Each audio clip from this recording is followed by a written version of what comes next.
Hello! Hello all, good evening.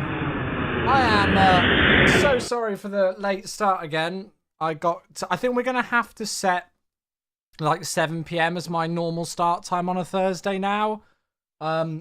Meetings just running over at the end of the day. So I do apologize for that. But we're here, and I'm actually glad in a way that we're a little bit later because this released. We got some subs as well. I need to grab Mason's right at the start. But we have got Flying Walnut, who's back with a 2-month sub. Thank you very much, Flying Walnut. Welcome back to the crew. It's a tier 1 sub. Hello, everybody. Welcome, welcome, welcome. Good to see you all. Flying Walnut, thank you very much indeed for a 2-month sub. It's good to have you back in the crew, mate. Welcome. And then 32 months. Yes, I have to give that disclaimer out, I think, especially today, Epic Nobody. I think it's an important one to give out. Thank you very much to Mason as well. 32 months and only 4 months away from the 3-year mark. Cheers, mate. That's very kind of you. Hello, all. How we doing? We all good? We all having a good day so far? I hope so. I spent £540 on a new battery for my car today, so I feel great. Donkey, I feel great that you've just gifted a sub. To Mitch, thank you very much indeed, mate. Oh, I need to update the thingy. I need to get the sub goldie thingy majiggy, don't I? Thank you very much, mate. Donkey gifting us up to Mitchy. Let's get the mask on for that. There we go. We got to get it going. We got to get it going. Elliot, hello. Welcome to the stream. And then Shaquille is gifting us up to Frederick. 789. We were going to fly the 789 today, but we'll fly it tomorrow instead. We were going to fly. I was set up to go for a 787 route today with the new CPDLC, which I'm very impressed with. But we'll do that tomorrow instead, I think. Thank you, mate. Thank you. Double gifted subs there. And then Verdamomo is for 15 months. Oh, my God. 500 for a battery. I needed a new negative terminal and stuff as well. And it's a start-stop push-button battery, so they're more expensive. But, yeah. Lovely, lovely way to start the day. Werder, thank you, mate. 1 year and a quarter and still going strong. Very, very, very much appreciated. Airac 2210. Oh, yeah, that's a weird one, isn't it? I wonder why that's a thing. Thank you, mate. Welcome, welcome, welcome. And then Dante, good to see you. You've got Active Sky and I think it works great. I'm intrigued. I've not really seen anything about it yet. I was actually in meetings when it released. So when I had a good opportunity to, hello, sorry, let me get this up. Dante, thank you, mate. 46 months and still going strong. Really, folks, hello. We are 77% to a level 2 hype train on Twitch. Hello to those of you on YouTube as well. We've got Smokey, Ronald, and Jokey as well on the YouTube side of things. Welcome to you, folks. Thanks for all tuning in on whatever platform you're watching. Great to see you all here. Thank you for taking time out of your Thursday. Yeah, so I was in meetings pretty much from 4 straight to about 6:15. So I'm tired, but it's all good. So I think just before we get into Active Sky, I think on Thursdays it's becoming more prevalent now that I'm needing to stay past like 5 p.m. for some calls, which is I'm fine to do. So I think we'll probably set like a 7 p.m. normal start time. I think on a Thursday, just so that you folks aren't hanging around waiting. You know, you kind of know that I'm going to be a little bit later on Thursdays. Magnified, hey, thank you, mate. Oh, I'm sorry, it's cloudy. Thank you, mate. Yeah, well, we will see. I've decided we're gonna test it. I've not really got like a comprehensive plan, but we'll test it in a couple of scenarios. Thank you, Magnified. Hope you're well, mate. Yes, I've been following this very closely. And there is a lot to talk about. I know your folks want to, get actually see it and get into things very quickly, but, we do need to give some caveats and stuff. But yeah, quickly, as I say, before we get into Active Sky, we will not be, I'll probably be saying on a Thursday that we'll be moving the stream a little bit later to aim to start at about 7 p.m. If I'm live earlier, great, but, don't expect me until about 7 p.m. Just in case, like today, where I just get caught up in meetings till really late. Luckily, I had some time, like, whilst there were other conversations going on in the meetings, I installed this, so that at least saved me a bit. Thank you, Heavy, again for the cheer. Cheers, mate. And Cucumber! Hey! It hasn't changed. Everything's the same. The only thing that's changed really that I can see is like the font of the actual main logo, the color band at the top. And that's about it. Everything else is the same. Even the font and UI on the actual main screen and all of the options is exactly the same. Nothing's changed. So, yeah, there's been no refresh there. Cucumber, you're refreshing, though, because you're 79-month sub. Thank you so much for the super long time support, mate. And then Rutra is still going strong. It's a Prime sub, and it is 16 months. Welcome, welcome, welcome back. Thank you, mate. Hello there, hello there. Talking of hello there, nobody's noticed my new little Star Wars light. It's so terrible. It's so good, though, at the same time. General Kenobi, there it is. CD's here. Hello. So before we get into anything today, as I say, so just in case like meetings run over and stuff like that on a Thursday, we'll set a little bit of a later start time, and then I'm not rushing around so I can have food and stuff. Never have I eaten chicken and rice so quickly as I did today. I'm probably going to get terrible heartburn. We've also got JM. Thank you very much for the 5-month sub. We are 80% to a level 3 hype train, and I've not even introduced really what the full plan is for today. JM, thank you so much. A Prime sub and 5 months and still going strong. We've got Dave here as well. A great new Star Wars light. There we go. 757 Spies got it. I was just on the phone with my 5-year-old stepdaughter whilst I was setting up to stream, and obviously she's learning how to spell words and everything like that. So we got her to say the word Star Wars, sound out the letters. What does it make? And she was like, Star Wars, bless her. It's quite cute, actually. So there we go. You're still learning to spell. Yeah, there you go. So 7 p.m. start times is what we're going to aim for on a Thursday now, folks. It just means that I don't have to rush around after the end of my work day. Thursdays are always the busiest day for me at work. So if you guys don't mind that, we'll kind of set that. And then if I'm live earlier, great.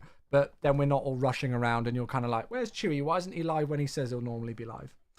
Anyway, as I say, big news. I've been keeping a very close eye on Active Sky for MSFS for quite a while.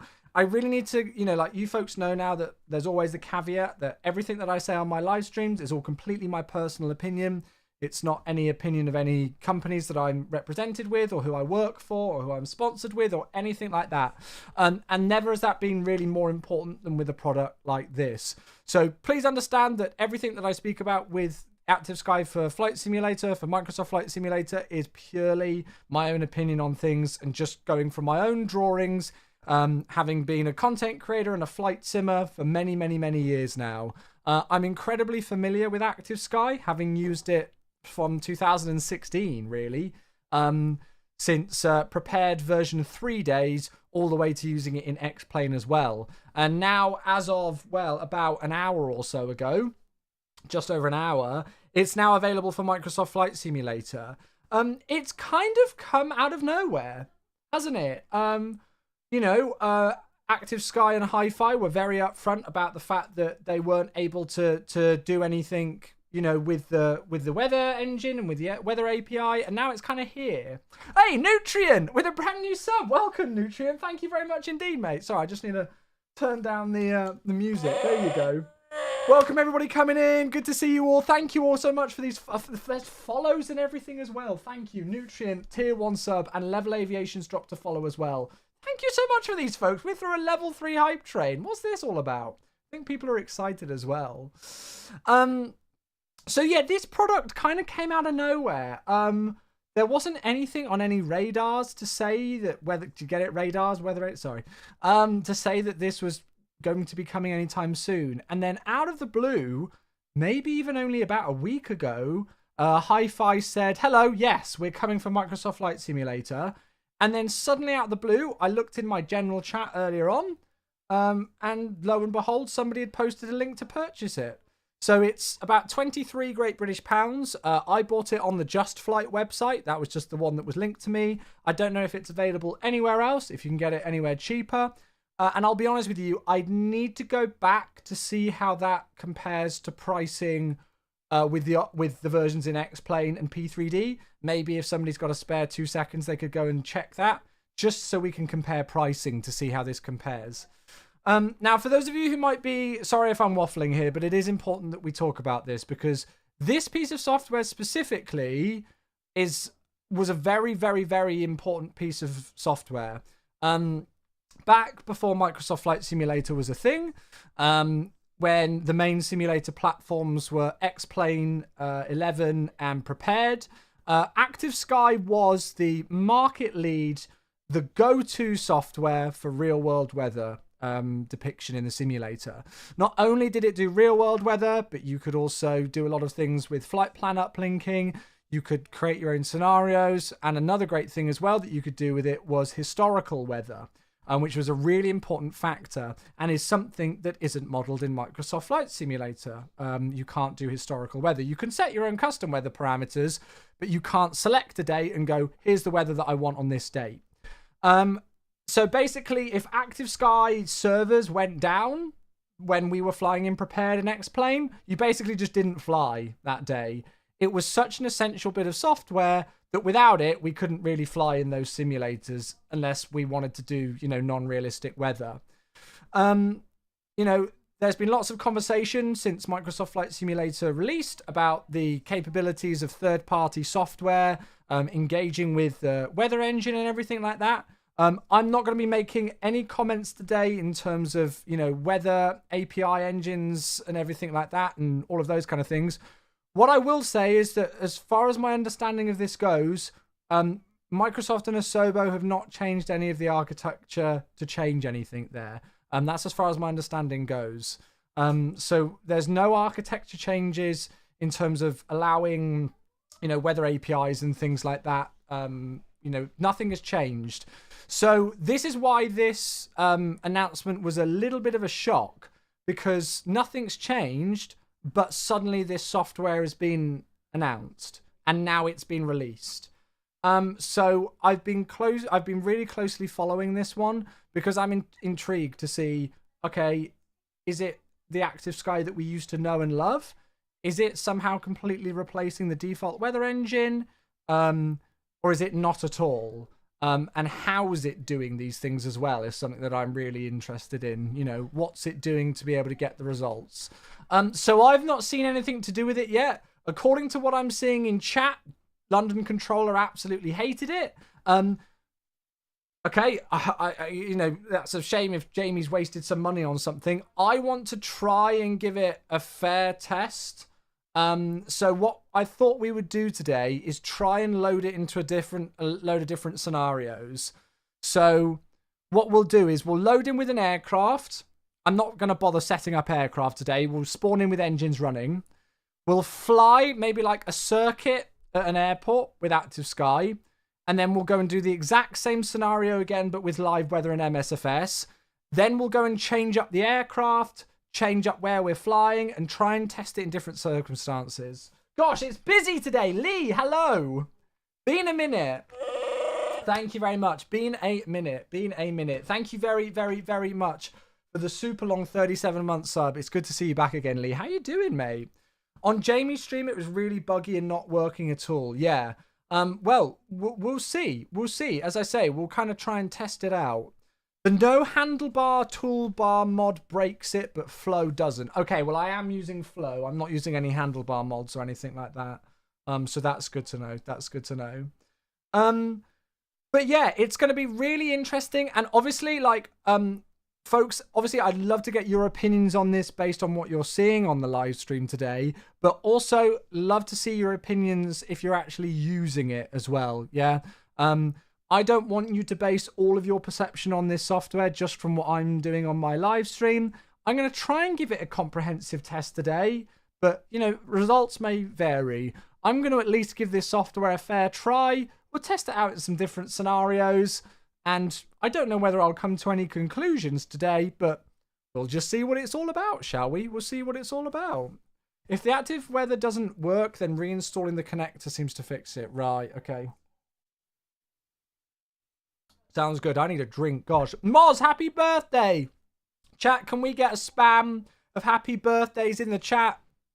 Please, can we get a spam of happy birthdays in the chat? It is Moz's birthday. Moz is a long-time supporter of the stream and has been here for many a year. So a very happy birthday to Moz.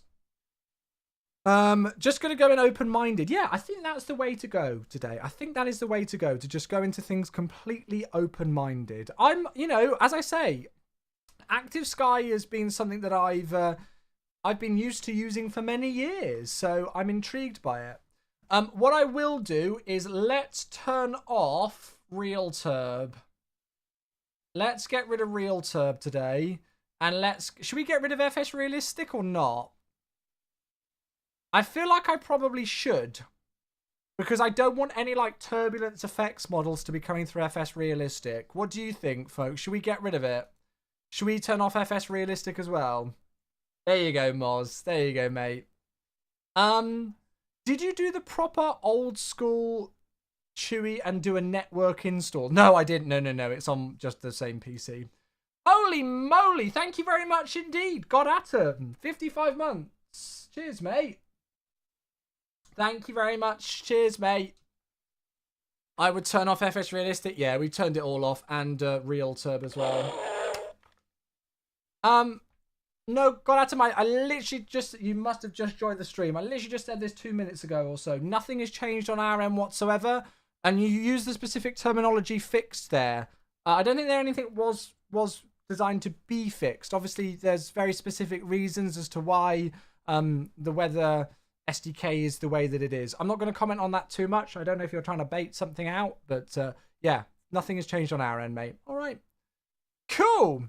Why should we turn off FS Realistic? FS Realistic can have quite an effect on things, and I wouldn't want the results. I wouldn't want us to say, oh, look, Active Sky is doing this, when it's actually an effect that FS Realistic is pumping in. So, you know, like if we get any like turbulence model through a cloud or something, that could actually just be Real Turb or FS Realistic, not Active Sky. So, yeah. Right. I think first of all then, let's load into... Should we do Airliner first? I'm thinking we literally just start by doing a circuit. We load in with engines running. We very quickly, like, program in... Actually, no, we can almost do it visually. And we just do a circuit. We do a circuit with Active Sky with real-time weather. And then we go and do the same circuit and do it with live weather and turn off Active Sky. See if we notice any differences. Can you clarify what is meant by a toolbar mod? I think there are some like freeware mods out there which gets rid of the toolbar or something. I don't actually know. I don't use any. So yeah. And then so we can start with an airliner. We could do some general aviation flying as well. See if it's, you know, what it's like with the Cessna. Helicopter stuff. Just have a bit of a variety evening. Fly a few different things and kind of see how it goes. So, yeah. Is Active Sky a free upgrade or discounted? No idea, mate. I just paid full price for it, if I'm honest with you. Yeah. I just paid full price. Right. I have got some things installed.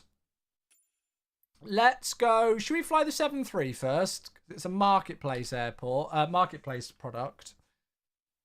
Let's just go and load in with that. I don't care about the livery. And then let's do... I mean, I might as well just do Heathrow. I don't know what the weather's like. Can we search for the weather? It's saying it's clear. Winds 280 degrees, 40 knots. QNH 1020. The only other thing is that I don't know whether you need to turn off weather and... like, whether you need to turn off live weather. I've not looked at the manual. This is another thing that I should give. I am more than happy to accept any feedback people have got if I'm making a mistake because I've not read the documentation of this. Quite frankly, I haven't had the time. I finished work about 40 minutes before I went live. So if I do make any mistakes or anything, might be because I've not read documentation. You need to turn off live weather. Right, so do you just select a preset then? Shall I just put it to clear skies? Because it would be very interesting to see with the time as well, wouldn't it? Okay, so we'll go live time, clear skies, and then we'll see what happens. Let's just spawn on 27 left, chat. Let's just spawn in the 737 on 27 left. We'll take it up in the air. We'll bring it back in for a landing. And then we'll go and do the same, but with live weather, and see if we notice a difference. All right. Ben, hey, 42 months. Goodness, it is so busy today. Goodness gracious me. Thank you so much, mate. Come over to Spain, it's cloudy. Yeah, well, we can test out loads of different areas, loads of different aircraft, all sorts of things today, chat, all right? Oh, nice. There we go, then. Thank you, Ben. All the chewy love to you, my friend. I appreciate you a lot, mate. I appreciate you a lot. Will you be doing CTP? No, I'm afraid to say there will be no CTP this weekend from me, chat. I didn't get a slot. And as you folks know, you know, I'm pretty much working 55-hour weeks at the moment, which I love doing. But my weekends are for my family. You know, got to prioritize family. I'm a family man now. I've got 2 stepdaughters, Becca and Mama Chewy. So I am prioritizing my family on the weekends, which I hope you can all understand, all right? So no cross the pond for me, all right? No cross the pond for me. Thoughts on the Champions League last night? I haven't actually watched it to see what our performance was like, but, you know, it's one of those things. One of those things. Right, what we will do is let's just go and make sure that panel state is... Look, I've got one that says faff. Runway? Let's just make sure that we try and set things to a good state. Right. Total fuel, that's in pounds. Let's go and try and change this to... Oh, how do I change this so that it's kilograms? Is it in simulation? I can never remember. It's always just nowhere near easy to find. Display. Hey, Peter, 47 months. Sorry, mate. There we go. It's always like tucked away on the last menu I check. There we go. 71 months for the one and only. Hello, my friend. Heavy showers of subs. Love you, mate. Thank you so much for the continued support for a ridiculous 71 months. That's wild. Right, chat, let's make sure that we're setting the same amount in both. So if somebody can remember these figures, that would be great. Let's try and make this a fair test, shall we?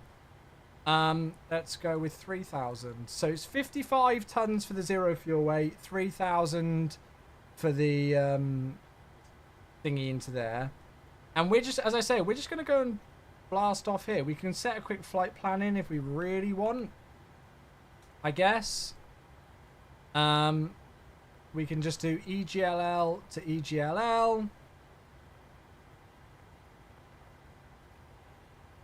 And we'll just do a 27 left departure, and then we'll come back in on 27 right. I'm really not too worried about anything like that. So we'll just do 27 left. Departures and arrivals, we'll do 27 right. Just like that. We'll leave it as is. I guess I can put some things into there. 3,000. Whatever. This really doesn't matter. And then I should be able to do like a takeoff performance calc just so that we get a V speed as well. We're going to try and make this test as fair as possible if we can. Going on with some flight directors. Right, let's actually make sure that we're good for takeoff, shall we? I'm really not worried about lights or anything like that. That's absolutely fine. And then, yeah, trim value is going to be the big one. I remembered. I guess I could put 3,000 in there. So what we'll do is we'll take off from... we'll take off 27 left. We'll get airborne. We'll spin it around. We'll go and shoot an approach for 27 right. And we'll just kind of compare. See how things are going. Ollie, it's 15 months. Hello. Thank you, mate. That's very kind of you. 15 months. Goodness me. Good on me making it fair. Well, it's the only way to do, isn't it? Yes, Q&H. Oh, for God's sake. Here we go. What? You're terrible. There we go. Yeah, all right, if you say so. Whatever you say, mate. I'm just letting you get on with it now. Right, we need to do the official B test. And when I say the official B test, I mean, does the real world sim match up with what the Q&H says? So we'll go and do that. Let me grab another sub. Goodness me, Amir with a 2-month sub. I'm sorry if I seemed rushed with these subs, guys. I hope you know how much I appreciate them. Thank you all so much. I've not even got the sub goal up on the screen. There we go. Let's get it up there so you folks can see it. Thank you very, very, very much. So what I do normally just to test that live weather's like working with, you know, when I get in the sim is I'll look to see what the METAR is. So we can have a look today at the METAR, and we can have a look at EGLL. So it should be 280 degrees, 14 knots, 12 degrees centigrade. Well, I've got a TAT of 12. The QNH should be 1020. So if I press B, it should give us 1020, which it does. So that's confirmed. So there we go. We've got 12, 280 degrees at 14 and 1020, and it's completely clear here at Heathrow. So it's at least depicting the temperature, it's depicting the cloud conditions, and it's depicting the QNH correct. Should we go and see how it flies? Hello there. Thank you for these follows. My goodness gracious me. This is wild. Let's just go and try and take off a plane. We'll go and do a circuit, get back in on 27 right, and then we'll do the same scenario again using the same parameters, but with live weather. See if we notice a difference. All right. Okay, so if I put some throttles forward, we're going to get rid of the parking brake. Oh no, it is gone. That's fine. Oh, hello. There we are. Right, let's go. Is that going to go? There we go. Press the magic button. Cool. Maybe pick a location with clouds. It's really crazy, isn't it? The fact that you can have a weather engine that depicts live weather where not all the time things are cloudy. Pretty crazy to think that there are more conditions to weather than just the cloud cover. Bonkers. It's also crazy that we're not just doing one test a day in one location, isn't it? Right. Positive rate. Gear up. Oh, it's smooth there. So the winds are showing 279 at 10. It was like 280 degrees at 14 knots or so, didn't it say? So, yeah, we can go with that.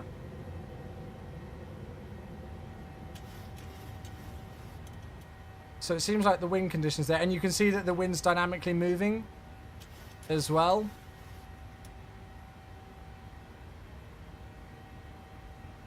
Right, good. So we're climbing like an absolute nutter at the moment. Let's make a left-hand turn. I'll tell you what I'll do is if I stick in some autopilot, then we can actually just go and see how the aircraft reacts to this. Speed it up a little bit as well.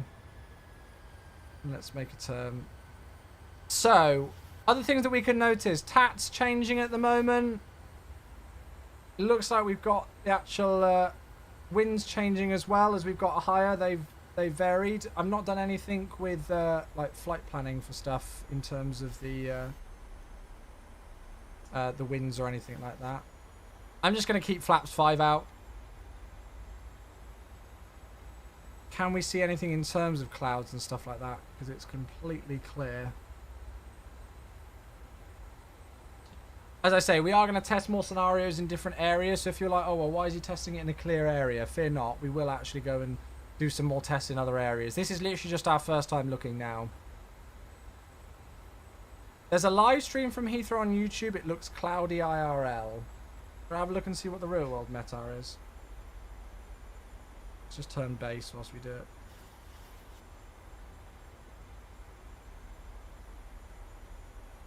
The real world ATIS is no clouds detected, so you might be watching a live stream that's not live, because it's literally no clouds detected on the real world METAR as well. 280 degrees at 14, 10 kilometers or more, no clouds detected. QNH 1020. That's at least the real world METAR report. So, I mean, like, whatever the real world METAR report, Active Sky is reading that. It seems.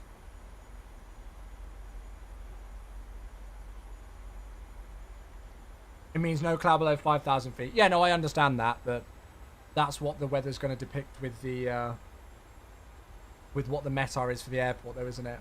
Holy crap! What is that, Nikki? Oh my god! And then a 14-month sub. Nikki is just gifted. This is perfect because this is great entertainment during the downwind leg.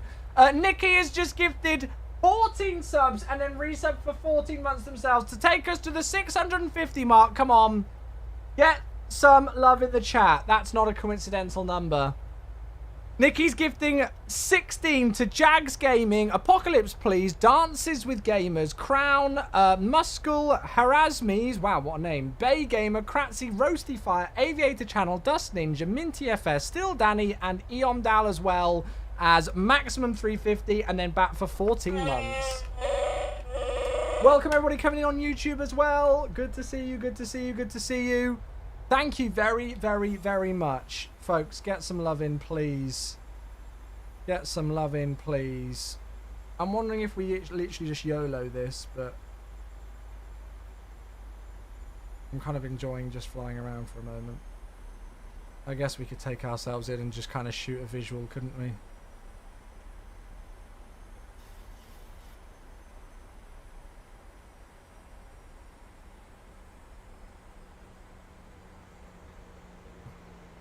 Thank you very much, Nikki. That is unbelievable, mate. That straight away puts you into easily second spot for gifted subs for the month. Thank you very much, mate. Right. You know what?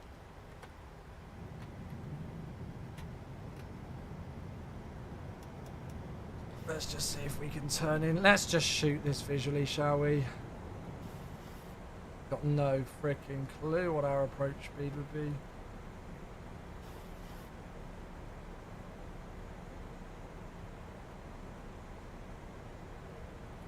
Where's the airport? It's probably not a good idea me doing it like this, is it?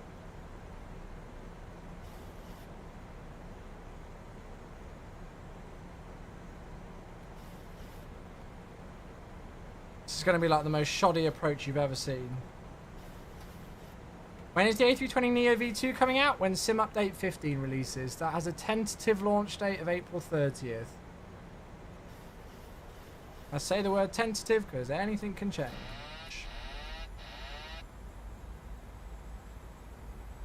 Come on. There we go.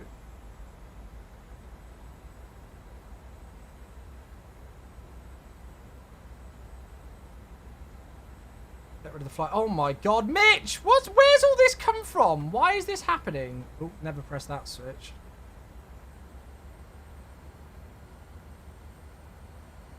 Why is this happening? Mitch, thank you for 5 gifted to Captain Andy B, Sean, Tony Spark, Kithrick, and Manor96. I think it's because of the new Star Wars logo light. That's what it is, right? Everybody's just loving the new Star Wars logo light. Right, keep an eye on things then, chat. So have a look at the TAT. Have a look at the winds and stuff on the navigation display just whilst we're flying. It'll be good for you all just to kind of, you know, like take a little bit of a mental note of the weather conditions here.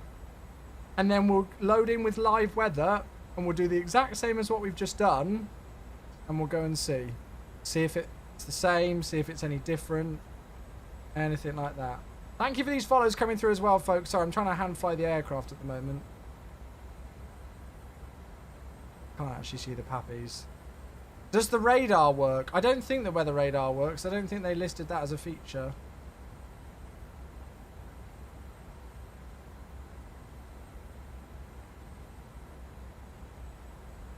I'm just guessing on height. I'd say we're a touch high.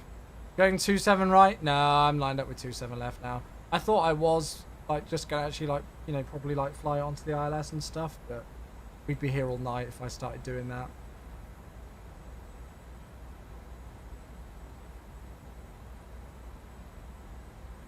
So we're just gonna shoot an approach on 27 left as well. Should probably trim as well. Trim's always a useful thing to have. I've got no idea how I'm doing on the glide slope or anything. Not a single cloud in the sky in London is completely overcast right now. I mean, I don't know whether the real world, like whether the live weather in the sim would depict that, just because of the no clouds detected thing with the meta. We'll have to have a look and see. Have a look and see. Hey, Mysterion, that's kind of what today's live stream is all about. I'm kind of having a little bit of a test of things, kind of seeing, you know, what first initial reactions are like to Active Sky, to see whether it's something to use in the sim or not. As a content creator, I'm always happy to put my money on the line and test out a product for you folks if it means it might help you purchase a good product or save yourself some money if it's not something that you want to get. I think that's one of the most important factors of being a content creator, in fact, is being able to do that. 777 driver, I will do, but not this exact second. Just because we're through 500 feet radio. 400. Looking good, actually, though. I've whacked about 10 knots onto the V approach just because of the headwind. Welcome, everybody coming in. Good to see you all. 200. I'm completely below the pappies because I'm trying to read Twitch chat. 100. Look at how low we are on the pappies, on the glide. 50. 30. 20. 10. Well, you can still grease a 737 with it. There you go, first answer.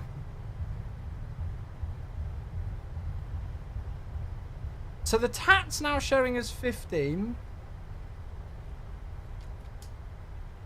Is my time not affecting the weather? No, I don't think that was ever a thing in Active Sky.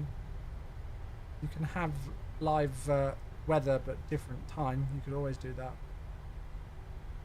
I regret to inform you what is being depicted here is nothing like the current METAR. Well, the current real world, even though like there might be clouds like above 5,000 feet, the real world METAR for London Heathrow right at this second is 280 degrees at 11 knots, variable from 240 to 310. No clouds detected. Temperature 12. Dew point. Sorry, yeah, dew point 1. -1 even. QNH 1020. Let's see if I do a. Wasn't there like a thing with the old Active Sky where you could refresh it? It's not quite caught up yet, but this was at 1750 Zulu, whilst I've got new METAR as of 1820 Zulu. Oh yeah, debug. That was it. You could refresh the weather with debug. Gosh, it's taking me back now, all of this. Hey, lucky shot! Thank you for 21 months. Cheers, mate. Goodness me. Copying theme file and loading to sim.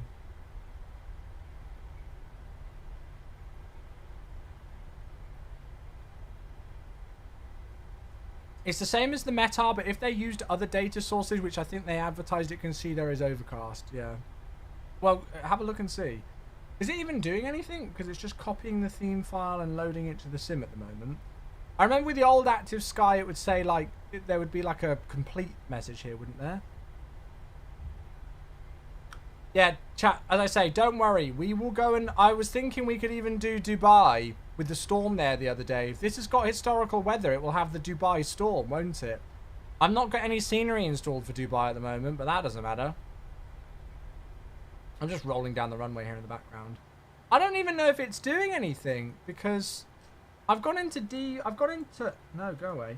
I've gone into debug to do to refresh the weather, and it's just stuck on copying theme file.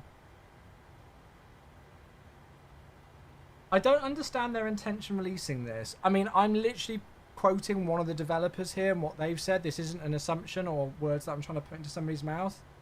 They pretty much said on a forum that they've not made profits for a number of years now.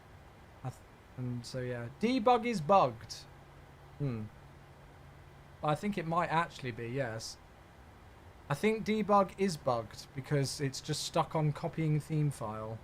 I mean, we're connected and everything, and we've seen that it's got the right QNH and stuff. But, yeah, well, yeah, remind me later. We can try and test the wind shear stuff. Yeah. Right, so what we'll do is I am going to close down Active Sky now. And then we're going to hit restart on here. We're going to restart the scenario, and then I'll change to live weather in the sim. And we'll just see if we really notice any differences between Active Sky and MSFS live weather. Mo, 47 months. My goodness me. Thank you very much indeed. Cheers for the 47 months, mate. What a legend. There's a website, isn't there? There's a website, isn't there, where you can,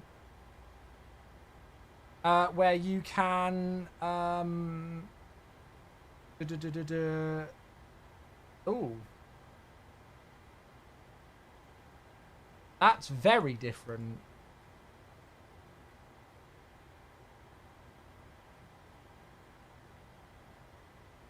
Yeah, bad weather.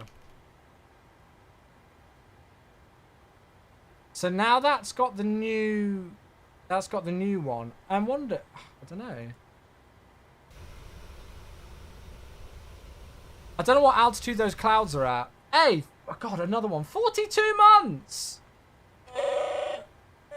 Goodness me. That looks more like the live stream of the airport. Right, interesting.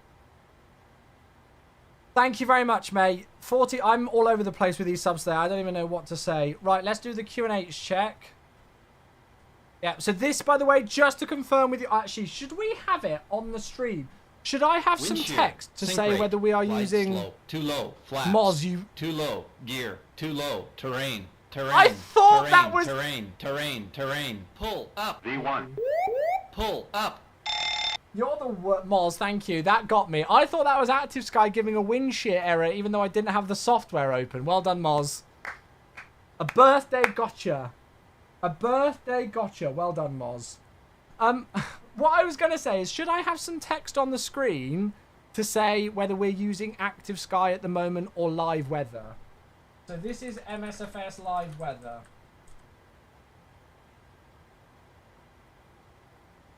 I can just kind of put that there, and then you folks can see, you know, like, this is MSFS live weather, this is not Active Sky.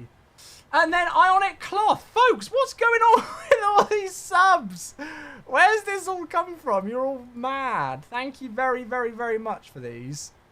I don't really know what to say. Thank you very much. It's Ionic Cloth, and it's a brand new Prime sub. Again, all of you who are on YouTube, not a fair comparison. You used old weather from the startup as you were talking and never got an update because it's set for 30-minute download interval. Now it's updated, but you never let it update. Well, we can go and do it again, S-Doc. There's no reason why I can't do Active Sky again, isn't there?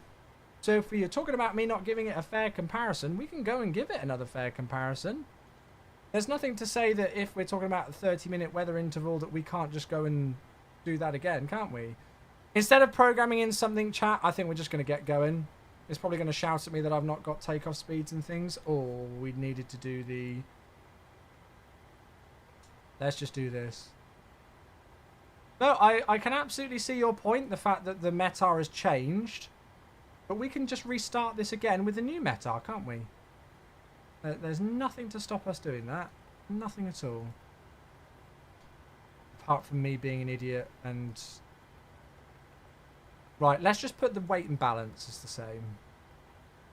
Instead of sitting here faffing with loads of settings and setting up runways that we're not actually going to use and everything. Right, so I'm flat 5. That's fine. I don't care about anything else. Auto thrust is armed. I'll just set a V2. Oh, Zenoof as well with a 19-month sub. Bloody hellfire. Thank you very much. That's because we got those on. Oh, the auto thrusters. Gone. There we go. Come on. Why are you not going? Something's happening with engine 2. It's not spooling up. Come on. Let's just see. Sorry.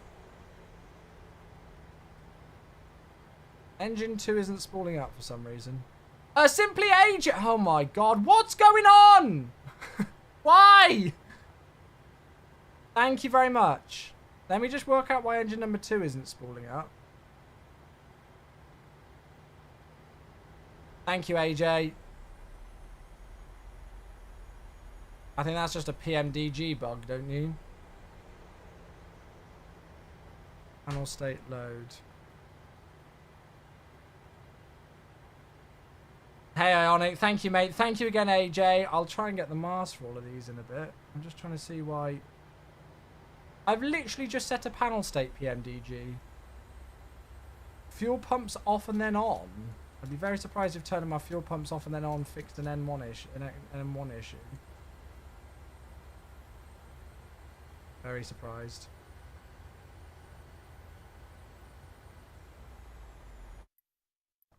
Yeah, let's just try and restart the scenario. I don't want to have to go back to the main menu every time we switch. Engine bleeds off. I don't think turning off the engine bleeds would fix that. I think that's just a bug. Matthias is here. Hello, Matthias. How you doing? Right, let's just have a quick peek.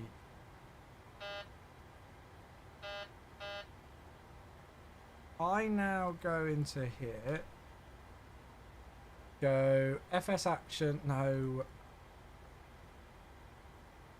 Panel state load. We might have to go back to the main menu. It's not the end of the world. Arm the auto throttle. Yeah, no, we will again. You should still be able. It doesn't matter whether you've got the auto thrust armed or not. You should still see the rise.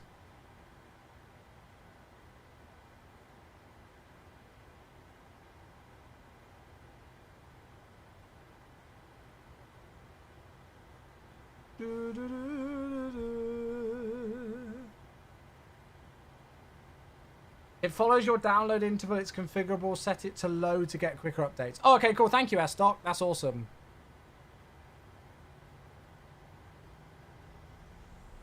What? I'm now getting a... I've now got the other engine that's... Now engine 2 is doing it, but engine number 1 isn't spooling up. I think I almost might need to just go back to the main menu, which is a pain, but... Or maybe just not test it in this aircraft. Could do a cheeky slew. Well, that's not going to do anything when we still can't spool an engine up, is it?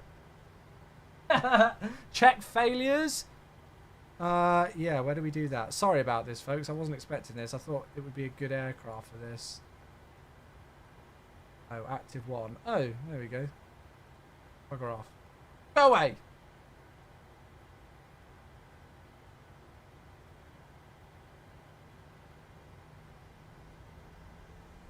I don't think that's doing anything still. Cold and dark preset, then yeah. The lack of clouds is concerning. Well, this, as I said, look, it says MSFS live weather down there, and I'm not. I'm even on clear skies. That's MSFS live weather. Sector Delta Charlie, thank you for 48 months. Cheers, mate. I think we're going to have to use another aircraft, aren't we? Let me just see if I can do something. Can we hot swap? Thank you for the 48 months. Love you, bud. Can we hot swap without... Like, if I do this, if I do clear skies and then start active sky, will it just load in? Oh, God, now I've got to see where it is. It was probably me doing something wrong with the PMDG there, but I just wanted to do something quickly. Tools. Oh, God, where have I even got it installed? Hi-Fi, active sky for FS. Let's just see if we can actually load it, like, off the bat.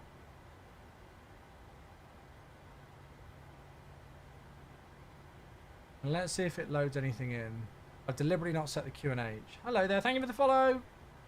Welcome everybody just coming in. Just checking out the new Active Sky. Don't ask for my opinions on it just yet. Because we've not really tested it just yet. Yeah, we'll do some stock aircraft and things as well. I want to do some stuff even in like helicopters and stuff. Might as well give it a try on some other things.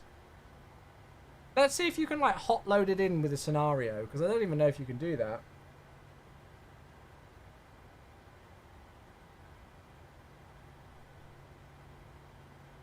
Yeah, the weather radar is still not possible, folks. Thanks for these follows, everybody. Welcome, everybody.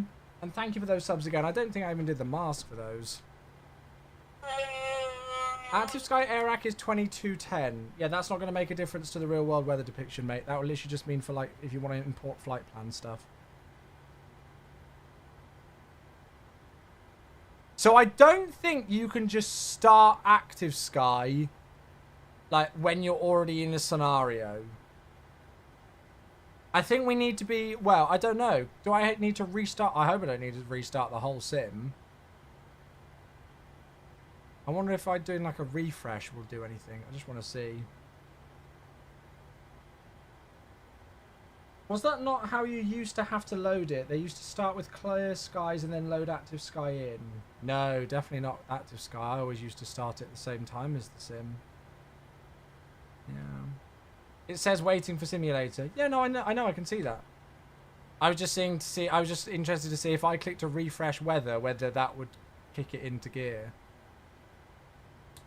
All right, we're gonna have to go to the menu. Let's see. Sometimes my sim does crash when I go to the menu, so let's hope it doesn't. But yeah.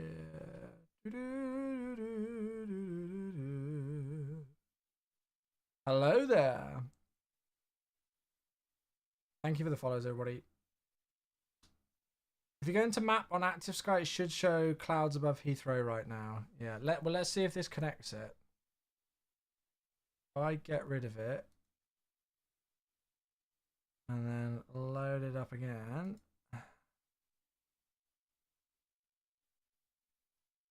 Is it going to connect? I don't know. This sim just crashed? It didn't. That sim's fine. I'm just trying to load up Active Sky. Let's see if it will connect this time. Because that'll be a pain if you have to close it and then open it again. It just won't work.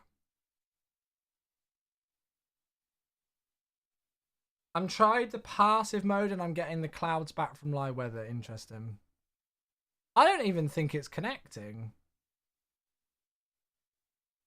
I think because we closed it. Oh, this is such a pain if we want to compare. How are we supposed to compare it with live weather if we have to restart the sim each time to connect the software? So if you close Active Sky, can you not connect it up again whilst the sim's going?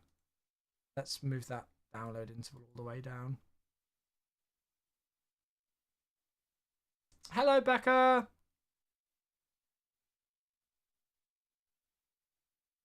I think it's a good time to reinstall the Active Sky connector. I mean, I installed everything as admin earlier on. Is the injector running in Task Manager? Let's go and have a look and see. I've got Active Sky running there. Active Sky Command Center. So I'm assuming so. Where will it be? App History, Details, Services? No. I don't think it is. Might need to restart. I think it's located in App Data Roaming. Well, I've got the actual Active Sky install folder here. Will it have installed? Because I did a custom location. So, yeah. People have said the connector has bugged out on first install and a reinstall fixed it. And that's a faff. App data, hi-fi, Active Sky FS. Is that with the default location, though? Because I did a custom location. And I've got hi-fi. Oh, let's see. App data. Let's see if there's a hi-fi folder that's been made in here. Oh, it looks like there is.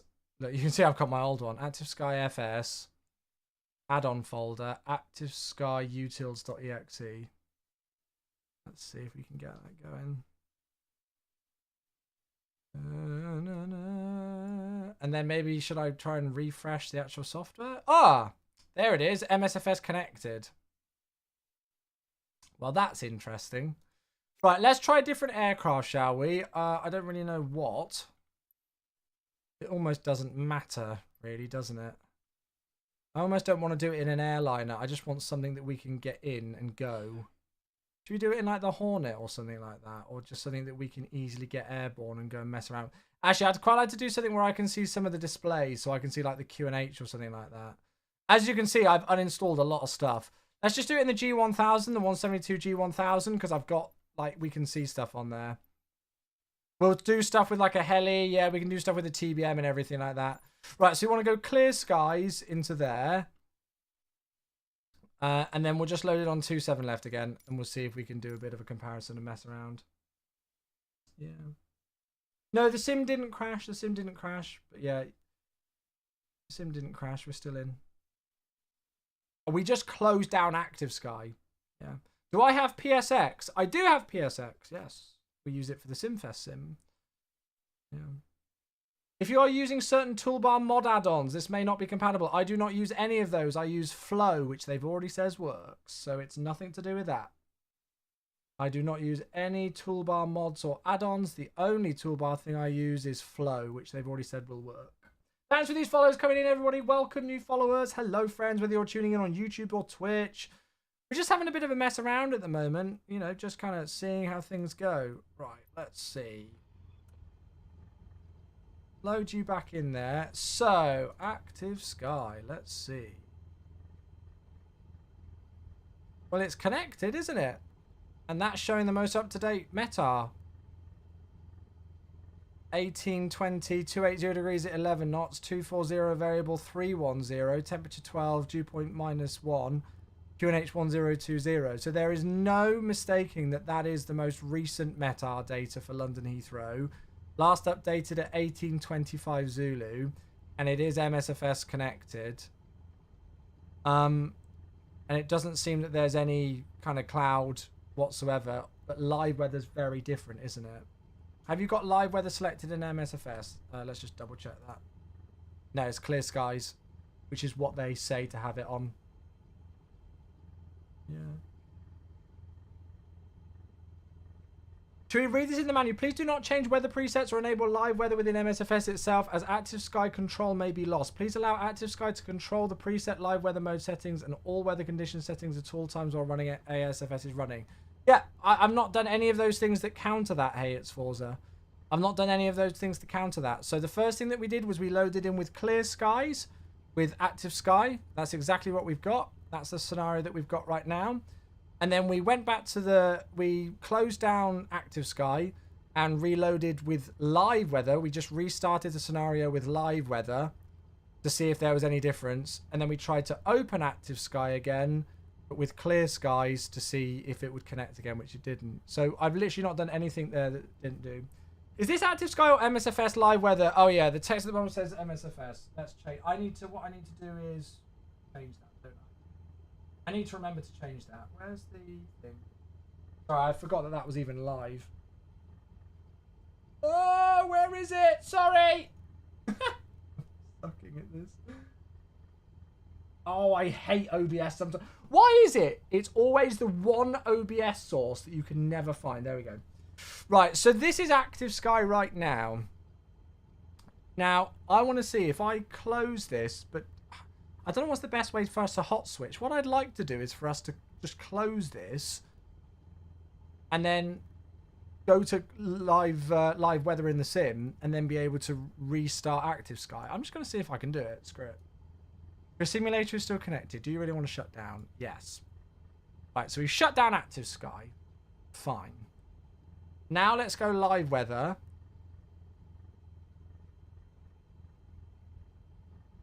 And we'll give that a chance. And we'll see if that's done anything. Yeah, I don't think live weather's started just yet because I can't change anything with the QNH. Don't know if we need to reload the scenario. Did you run the sim once and restart the sim after that, after installing the connector? No, I installed the software and then I've... Oh. Where's that? Is that going to go? Did I click something else? I restarted the... Oh, there it is. I've restarted... Sorry, I installed the software and then started the sim. I've not done anything else.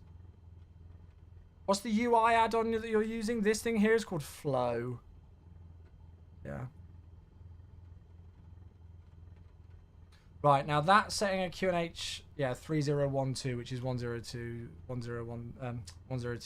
right? So this is MSFS live weather right now. The thing is here is that it's showing rain in MSFS. Is that in the meta? Slats, hey, 16 months. It's not saying that there's any rain, but I'm getting rain on the windshield. It's important that the simulator is properly closed and restarted to ensure proper configuration. Oh, God. Yeah, it's interesting, isn't it? It's interesting. It's interesting. Yeah. If you want to compare live weather, just switch to passive mode in active sky. Oh, okay. So we can switch to passive mode and then go to live weather and then go back to live. That's a good idea. Well, I'll tell you what then. Let's go and just restart the sim. Make sure that that connector thing is working. And then we can do it like that with passive mode. And we'll go like that. Cool. Right. Let's give it a go. So if I quit out, we'll go and restart everything. All right. Just make sure that we're good to go there. Thanks all again for your patience with this one, folks. We're just kind of having to play around and testing some things right now. All right. So we'll restart the sim. Thank you again for that sub. Slats for 16 months. God. Good to see you, mate. It is like a throwback. It's weird, isn't it? Right. We have exited out. Shall I make sure that everything with active sky is closed in Task Manager?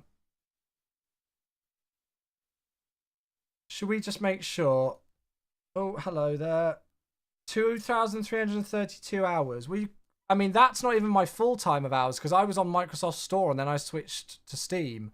So I've probably got about 3,500 hours. But you've got to remember that Microsoft Flight Simulator is my full-time job, of which I work about 55 hours a week. Not always in the sim, but you know. But I'm just going to make sure that everything is closed down from Active Sky and there's nothing running. I mean, I don't think that there's anything not working. Let me just close that. I'm just going to try and close down all the peripheral crap that we don't want. Shall I start Active Sky first before starting the sim? What do we reckon? Don't know. I'm also going to go and create a shortcut.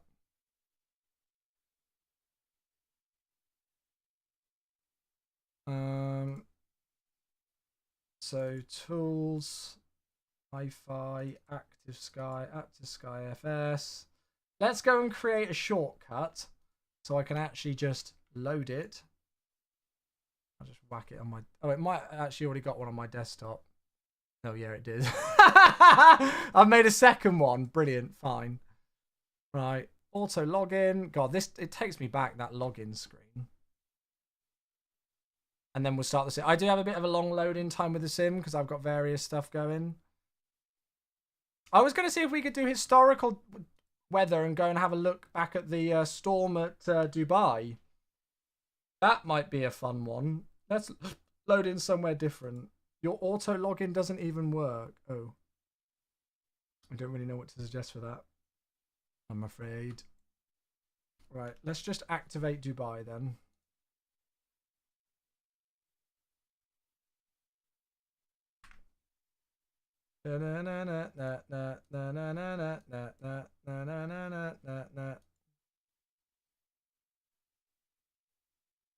Right, good. Has it still got that annoying startup set? I think it was disabled in the options.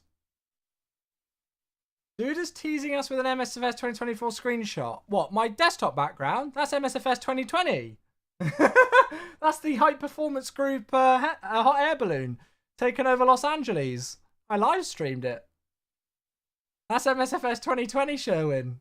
That's not 2024, mate. Yeah.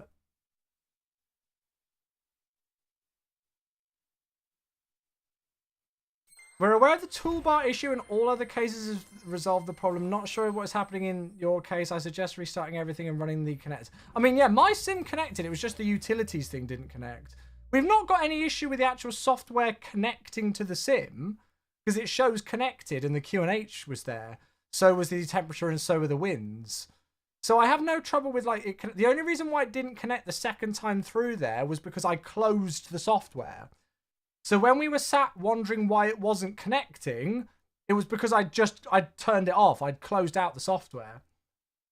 So yeah. Where can I find your NVIDIA shaders? ! Filters. Type that into chat. There you go. And it's all there. When do I get to show you MSFS 2024? I wish I knew the answer, mate. It says connected in my end as well. I mean, I wonder if it might... do those people who are having issues with Active Sky connecting... Well, number one, do you have any toolbar mods installed? And did you install it as an admin? Because I made sure that I installed as an admin with admin rights on the software. It's just kind of habit to do it. So I wonder if that might have had anything to do with it. There are some pretty gnarly thunderstorms around Memphis. Roger. Care to share your flow add-ons? Yeah, I'll do so in a bit, mate. But obviously we are slammed with trying to get some testing for this at the moment. So I haven't really got a lot of time to go through them. To be fair, most of them aren't add-ons, I don't think. So yeah.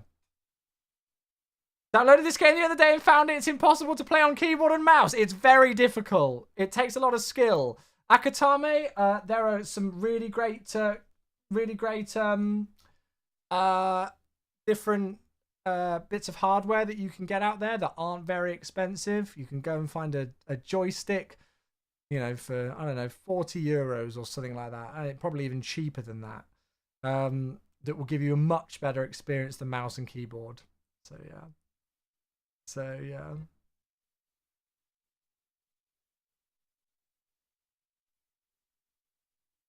Yeah, we're not gonna load into Heathrow. Yeah.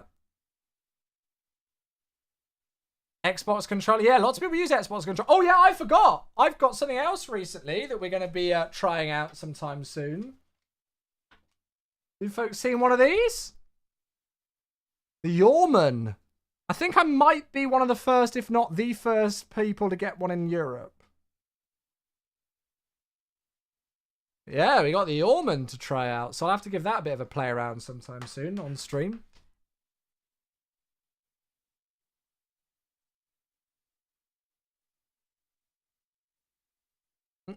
Yeah, am I getting the Winwing FCU? Nah, I already had the mini FCU sent to me, so I was like, do I really want to make room for two? No. My whole studio is full of hardware and things that I never use. So I was like, nah, there's no point. Did you watch Arsenal last night? No, I was at badminton training last night. Evening initial thoughts. We've not really been able to gather a whole lot with initial thoughts so far. Just because we were trying to find a way where we could like hot switch between MSFS live weather and active sky, which we think we found a way now. We just wanted to restart the sim.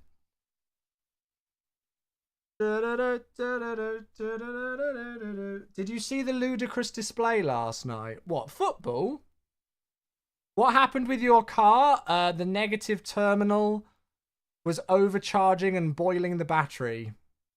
So I had to pay for a new negative battery terminal and a new battery, which cost me £540. But that's life. It happens, right? Thank you for the follows coming in. Right. Somebody said Memphis is... Oh.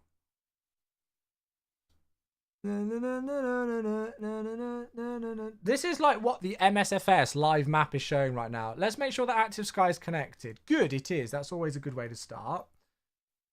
I wonder if we can find somewhere with interesting weather by searching. Memphis is 8, broken at 3. Oh, yeah, Memphis is interesting. It's only 170 degrees at 12. Somebody says Bogota. Oh, yeah, okay, that's a winner. Bogota's a winner. I just saw thunderstorms.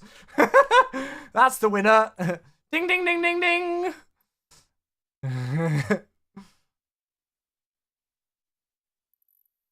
Chris, I did not know you were a football fan.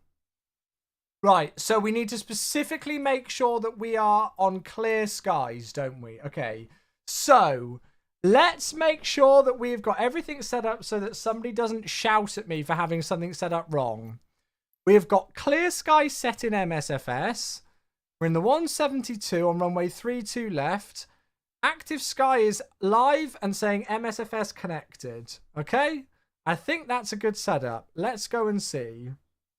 So Becca, back in Prepared and X-Plane, there was a software called Active Sky, which we needed to rely on to use real-world weather. And if that software ever went down, we just couldn't fly in the sim.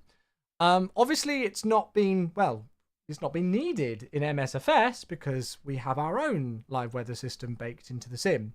However, kind of out of nowhere the other day, Active Sky, the developers of Active Sky, announced that Active Sky is coming for Microsoft Flight Sim. And there was...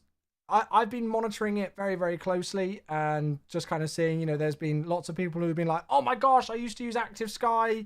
I'm so excited to see it in MSFS. And then there's a lot of other people who are like, well, why do we need it in MSFS? And then there's been a lot of other people who are like, well, what's it going to offer in MSFS over... oh, interesting. Over everything else. Over what we've already got. Nikki, hey! 36 months for Nikki. Thank you, mate. You legend. Hello there. Thank you. Oh, hello. There's the weather. Got to give it a moment to load in, folks. Give it a second. You're all so impatient. Give it a second. Nikki, thank you for 36 months with the Prime, mate. I appreciate you a lot. Right. Let's do a QH test. So it should be 3030, which is what we have got there. Can I see my OAT is 4 degrees centigrade? That's saying 21. Am I being an idiot and not looking in the right place? The aircraft is saying we've got an OAT of 4. It's saying the temperature there is 21, but I mean, it's showing thunderstorms and rain, isn't it? So this is active sky. I feel like I need to write another piece of text that says active sky. How do I do that? Can I like, oh, copy.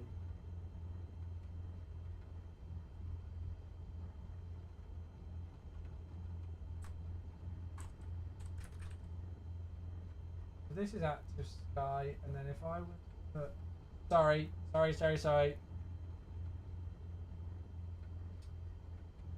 OBS. Let me dance with it just for the hell of it. Why can't I find my source? There it is. Oh, of course it's changed that text as well. Oh, you know what? I don't care. Right, let's get rid of the parking brake, which I do remember in this thing.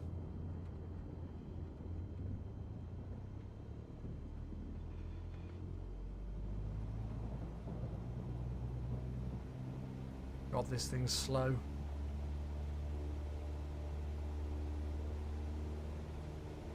Forecast 21 degrees OAT4. Well, I don't know if I'm looking at something incorrect, that I'm not looking in the right place for the correct temperature on the display. Thank you, Hinchy! Am I on Windows 10? Yeah, I'm on Windows 10.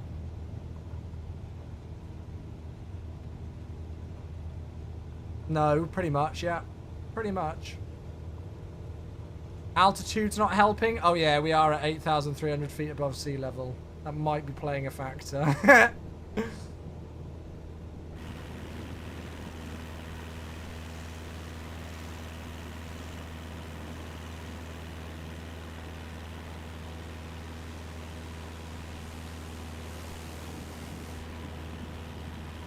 So I'm hearing like thunderstorms and stuff. Shall we get a little bit of trim? Is this active sky? Yes, it should say in the bottom left.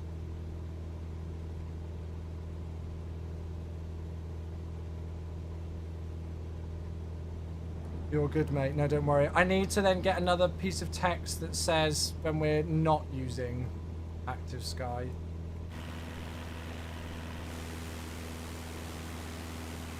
I mean, I'm not seeing any... Did Active Sky say whether they've done, like, custom cloud formations and things?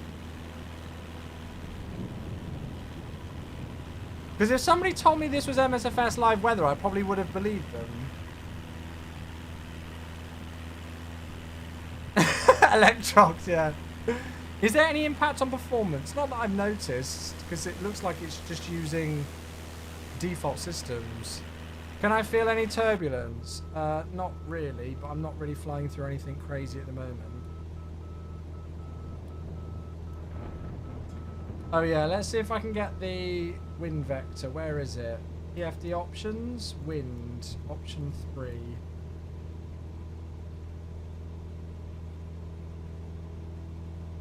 .240 degrees at 10. Yeah, it's showing about 240 at 9 through 9,200. Enhanced cloudscape and thunderstorm depiction using ASFS preset weather depiction. Okay. I mean, as I say, if somebody had told me this was just MSFS live weather, I probably would have believed you. But it's whether this is more accurate than the live weather. That's the question, isn't it? It's modeling the thunderstorm. You know, like we have a thunderstorm here. We can hear the thunder and the lightning. We've got the correct QNH. We've had the, well, actually I don't know about the temperature because it said the OAT's 2, but I'm not too sure if that's just a wrong reading. It's picked up everything else fine.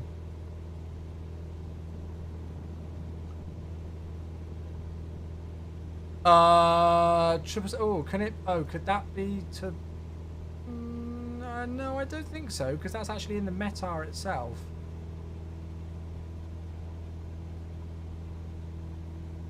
RSR seems to have survived his man flu. Ah, should I have sent him a message and asked for if he wanted some Lemsip?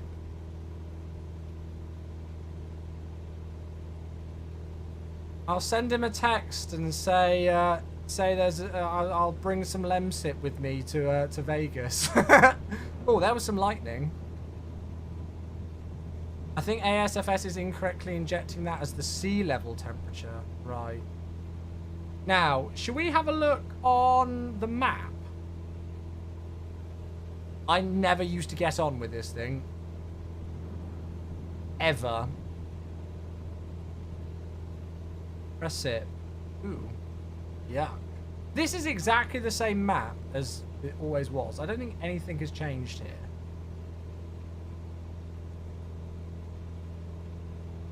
It doesn't look like anything has changed here at all.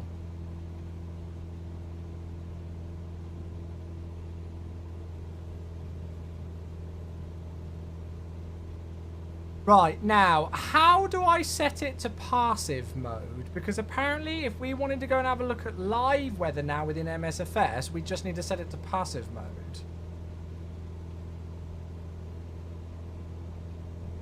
Weather control. Ah, weather mode, no. Set depiction mode, passive. So what will that do? Will that just... Oh, slats, we did that and it didn't do anything. Right, passive mode enabled. The passive mode has been enabled. Live weather mode will be enabled. Oh. What? Oh.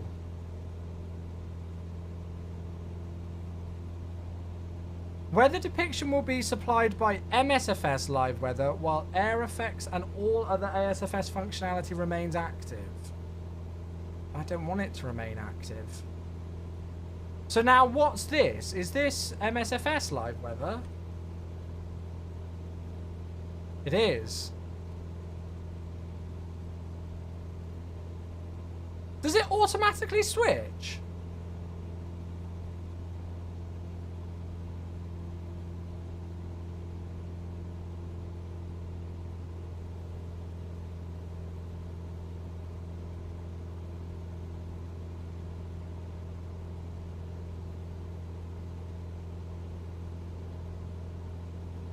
I'm going to get rid of that active sky texture thing. There we go.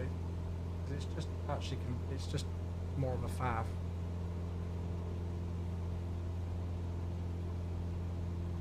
And let me just go and have a look on here. Make sure that is, yeah, that's clear skies.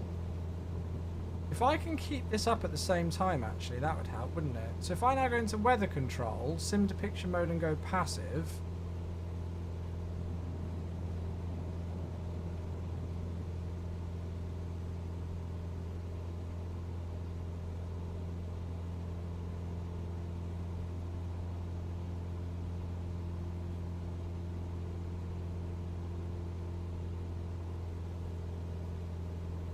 I wonder if that's just not updated on the UI. Yeah, see, now that's gone to live weather. There's definitely a difference there, isn't there? If I go... What? Oh, God, where's my QNH selector on this thing? Which one is it? Where's my QNH selector on this bloody aircraft? Goddamn tiny GA plane. I mean, I don't know why I'm saying this. I like this plane. This was the first ever aircraft I flew in real life, so I guess I should love it. But that's very different. If this is MSFS live weather, this is very different.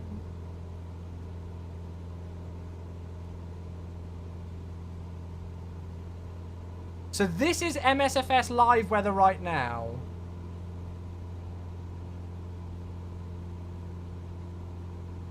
This is not active sky.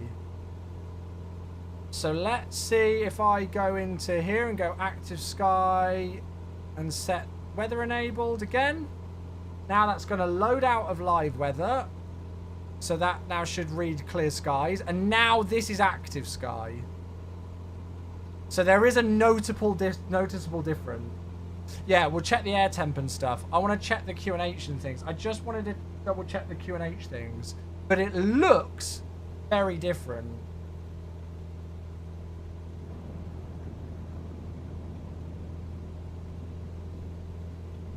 It looks very different. What's the METAR? So the METAR is 240 degrees, 10 knots, 5,000 meters, heavy thunderstorms and rain, few at 1300, few at 2700 CBs, temperature 21, QNH 1026, which is 3029.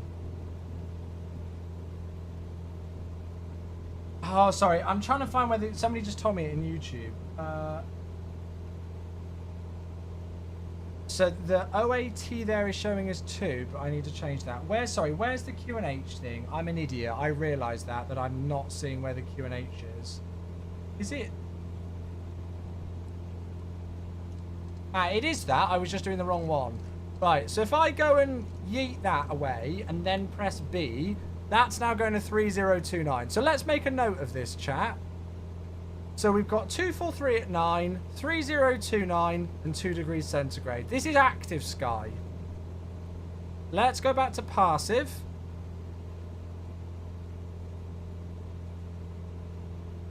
Now this is MSFS live weather. We've got a significant jump in OAT, 13 degrees centigrade. The winds have dropped off a bit. And then if we go and do this, let's go and see what it's giving me. It's giving me 3027. So there's a slight change there.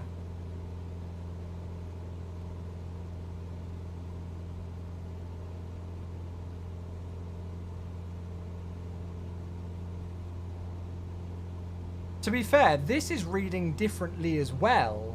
So it's difficult for us to actually give a fair comparison here because the meta is different. Look.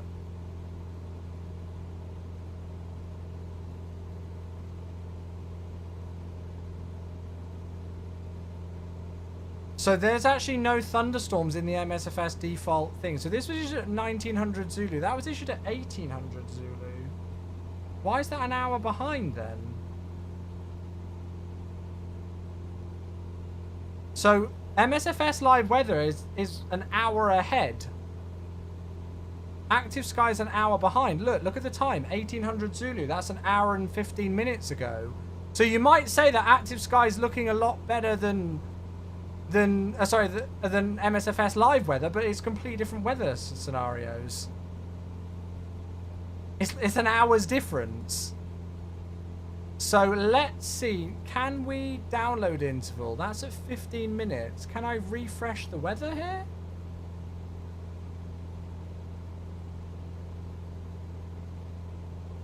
Let's go active sky preset control.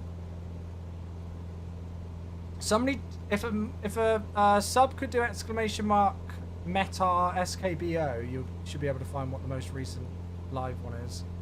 Let's see if we can refresh this with the old debug refresh weather. The amount of millions of times that I've done that. Yeah, so the latest is what? So MSFS live weather is showing that meta. Active sky is not. Active sky is showing an hour behind. A new download won't commence unless download interval expires. Right. Thing is that it's down at, what is it, 15 minutes.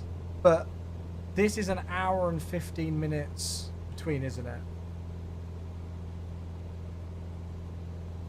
So, a YTS Sky Pilot, the OAT bug is the same bug that plagued Rex Weather Force. You're seeing a 10-degree difference at low altitude. It would amplify the higher you went and then be real mess with the ability to fly airliners. Be interesting to see you test it at flight level 200300 and switch between active and passive and see the OAT. Yeah, good test. So are we basically saying that active sky are basically hooking into the same things as Rex has been?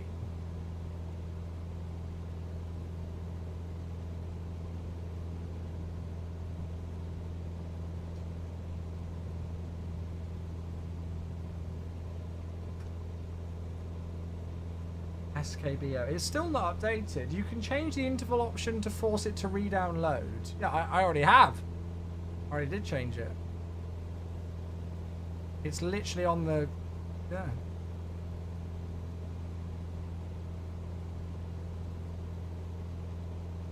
Downloading metas. Ah, now it's going to force the change. Ha ha. Now let's see.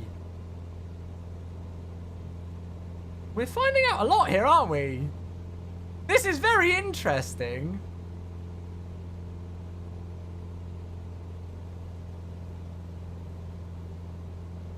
Right. So now it's doing a refresh of the meta. Now it's downloading the TAFs.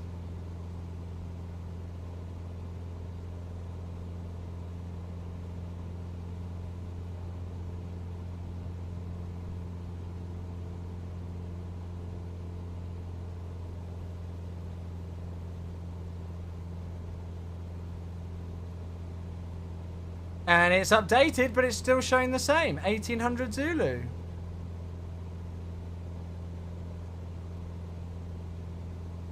We've just done an update. 1800 Zulu. So even though we've just done a download, it's still showing an hour and 20 minutes behind. Yeah, we're just chilling with the flying right now. No, sim time is not related. I mean, I could go to live time if we really want. But it's nowhere near it, is it? Switch to passive and back. I mean, the fact that we're having to do all of this is wild.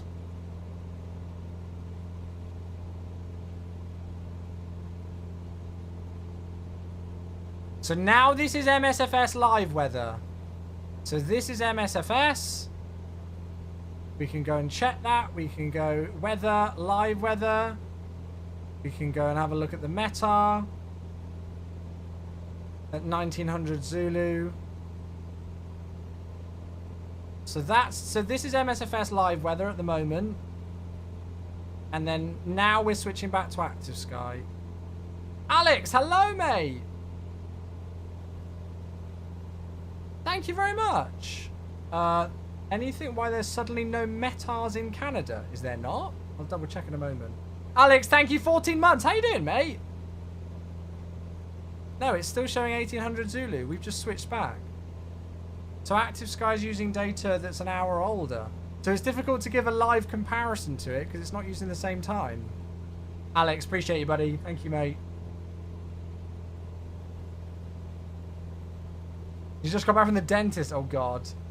Check another airport. Yeah, let's see. That's showing 1850.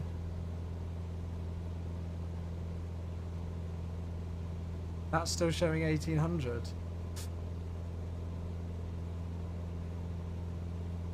If I change the download interval, we'll see if that forces it to do another update. There we go. So changing the interval will force another update. So now we're downloading the meta again.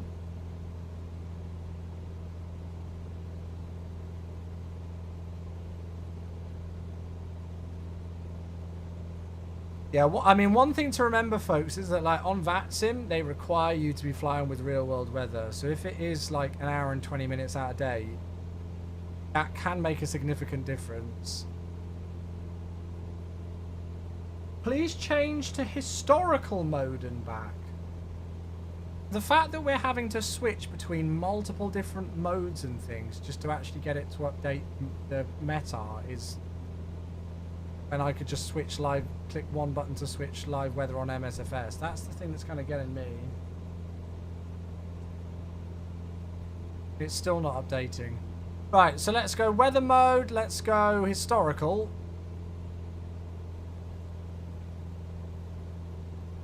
Oh, look, we can force historical time to sim time. That's interesting. I don't know. Let's just change the date as well. I don't even know if that's doing... Oh, yeah, there we go. Now that is changing things. This is quite cool. If it's accurate, this is a good thing. If you like historical weather. Because I want to go to Dubai and see if we can get the storm.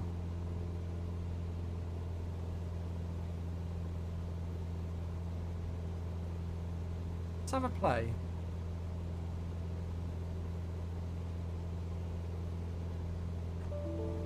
Oh, didn't like that.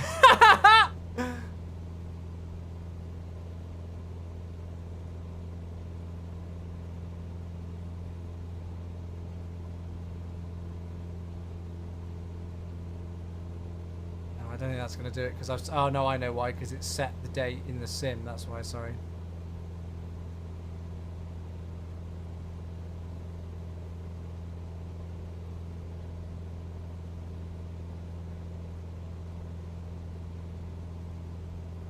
Right, so now we've done that. Now, oh, okay, let's just let it download stuff again. I love how we're just flying in a circle. I'm just sitting here with the joystick, just like chilling in a circle.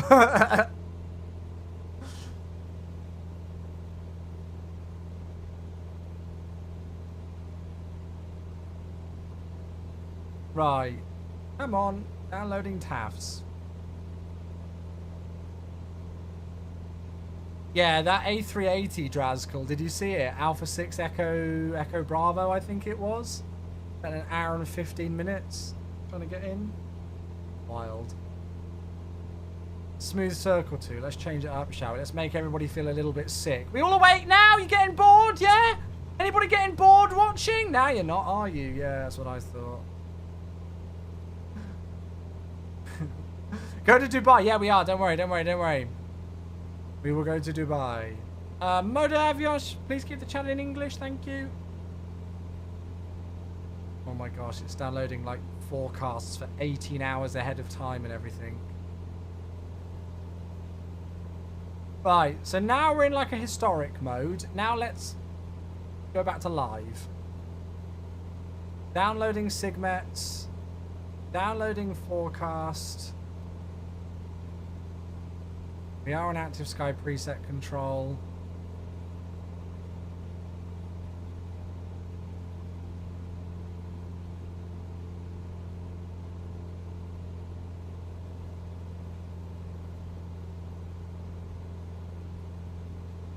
Processing GFS forecast plus 18 hours. Right, so live real-time mode connected. Hey, we forced an update. There we go. Right, so it looks like you need to. Right, this is evidently a bug, which I'm imagining they will probably get ironed out. The only worrying thing here for me is like, let me just pause for a second here. Actually, I don't need to pause. The only thing here is for me is that, you know, I understand what it's like when, you know, like unexpected bugs come up. But we've literally found this within like the first 20 minutes of testing also. That it's difficult to update metars.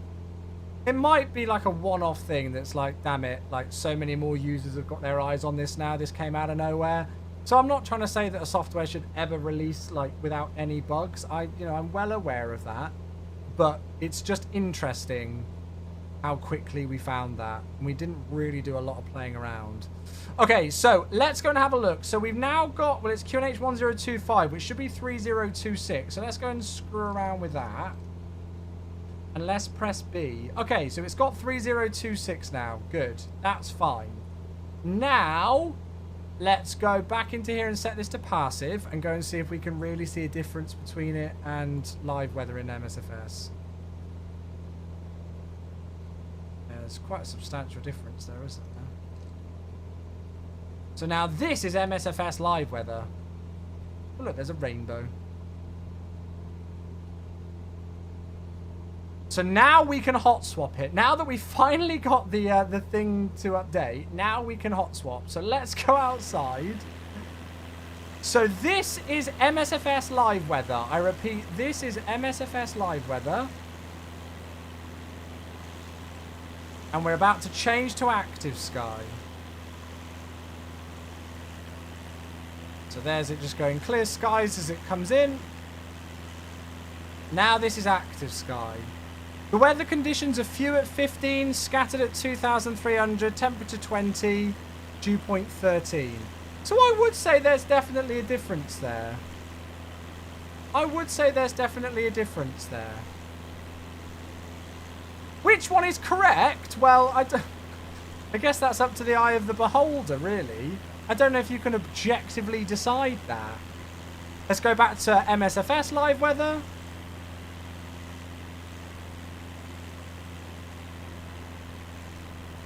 Thanks so much for these follows coming in. So Damien said it's made to update on your interval settings. That's a feature, not a bug. It can't update when it doesn't download per your options. Your comparisons were downloading the new data, but Active Sky didn't get it. I think that's the thing though, isn't it? It's like we manually changed the download interval though. So when we manually changed the download interval, it said updating meta, updating or downloading meta, downloading thing, but it still didn't switch it. It stayed at 1800 Zulu. You can go back, Damien, and have a look, mate. There might have been something again that I did. So this is MSFS live weather, by the way.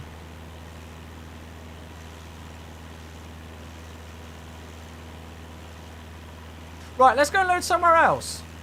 Let's go and try and find somewhere else, shall we? Let's see. Again, sometimes my sim crashes when I go back to the main menu, so sorry if it does. Hopefully it doesn't. I'll stick on some music whilst we go.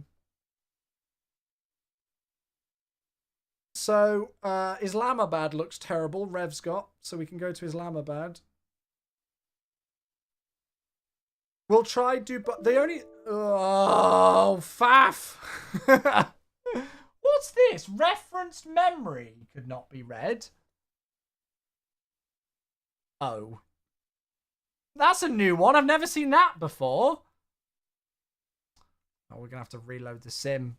I tell you what we'll do next time. Instead of reloading the scenario, I will just use Portal with... I'll use Flo's Portal, and we'll just yeet ourselves there. Sorry, that's my mistake. I haven't seen one of those for a long time.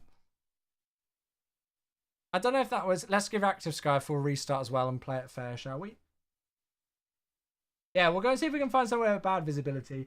As I say, like, you know, like the point of today's live stream for me, folks, is to not draw any conclusions. You know, I don't want to give this software a 5-minute test and then completely disregard it. I'm just very intrigued by the software. You know, as I say, I've been an Active Sky user since 2016. I've been familiar with using it in Prepared. I've been familiar with using it in X-Plane. And I feel like the announcement of it kind of just came out of nowhere for MSFS. And so I'm just kind of very intrigued because, you know, I have to be very careful with what I say, being a Microsoft employee, but we're happy to state that nothing has changed on our end. I've seen a little bit of confusion from people saying, oh, has Microsoft opened up the SDK and API to allow them to have a completely custom weather engine? We've not changed anything.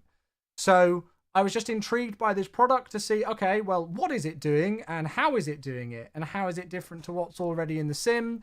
What are the advantages, you know, that you might get for somebody who's looking to purchase this? All right, so we're just kind of having a look around and just kind of seeing. I don't want to draw any conclusions of this, you know. We're just having a look. We're just going to see. You're welcome to draw your own conclusions if you want, but we're just having a look around. All right. Cool. So let's load Active Sky first, just to make sure it's going to connect.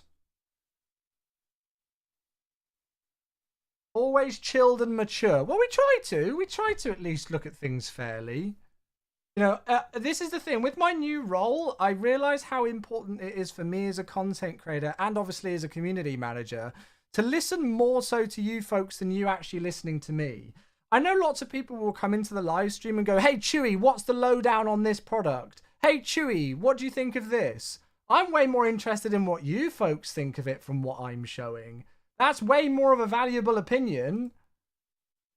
You know, we've got collectively however many hundreds of people are watching this live stream's brains and opinions out there. That's way more valuable data and way more interesting data than just what I think of something. So, yeah, you know, whether you've used the product yourself or whether you're just watching passively, debating, picking this one up, it's great to hear all of your opinions from both a work perspective as a community manager, but also just as me as Chewy, hearing what you folks are thinking. So yeah. Right, let's get going. Sorry for the ping, but when can we see proper TCU, CB, thunderstorms, clouds like we had with Rex 3D? Will they open the weather engine? I can't answer anything like that, I'm afraid, sorry. So yeah, let's have a look. If we all chip in, we can probably scrape together 10 brain cells. Ollie, I don't know about you. I'm not too sure about you, but the rest of the chat I'd be pretty confident with, mate. Please try in bad weather. We just did. We just loaded into SKBO, into Bogota, where it was thunderstorms. But we're going to load into some more places and go and have a mess around.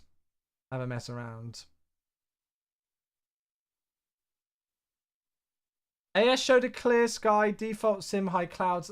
Yeah, that was very interesting with Heathrow, that one, wasn't it, Matthias? But yeah. Yeah. I agree, subjective, but I tested Active Sky this afternoon and compared it to what I saw outside. See, that's another one that you folks can do as well, is you can go and... Wait, actually, it's quite scary as a flight simmer to think about looking at the outside world, right? Why would we do that? What is the outside world? It's this, like, foreign concept. I don't really understand much. I get very scared when I leave the confines of these nice four walls. Yeah, go and have a look outside. Go and have a look and see what the real world weather's doing right now, and then load there in the sim and do some tests there as well. You know, so yeah. Yeah, what's grass?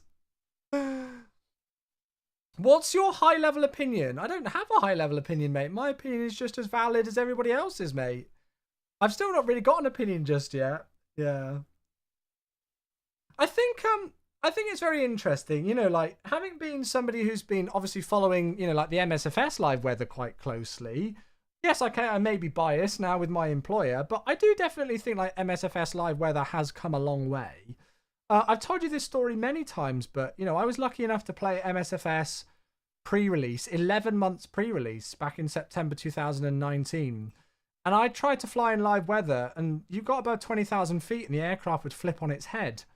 And, you know, and there have been some issues sometimes, some bugs with wind shifts and things like that and stuff. But I feel like I feel like the live weather has gradually progressed to a pretty solid state now.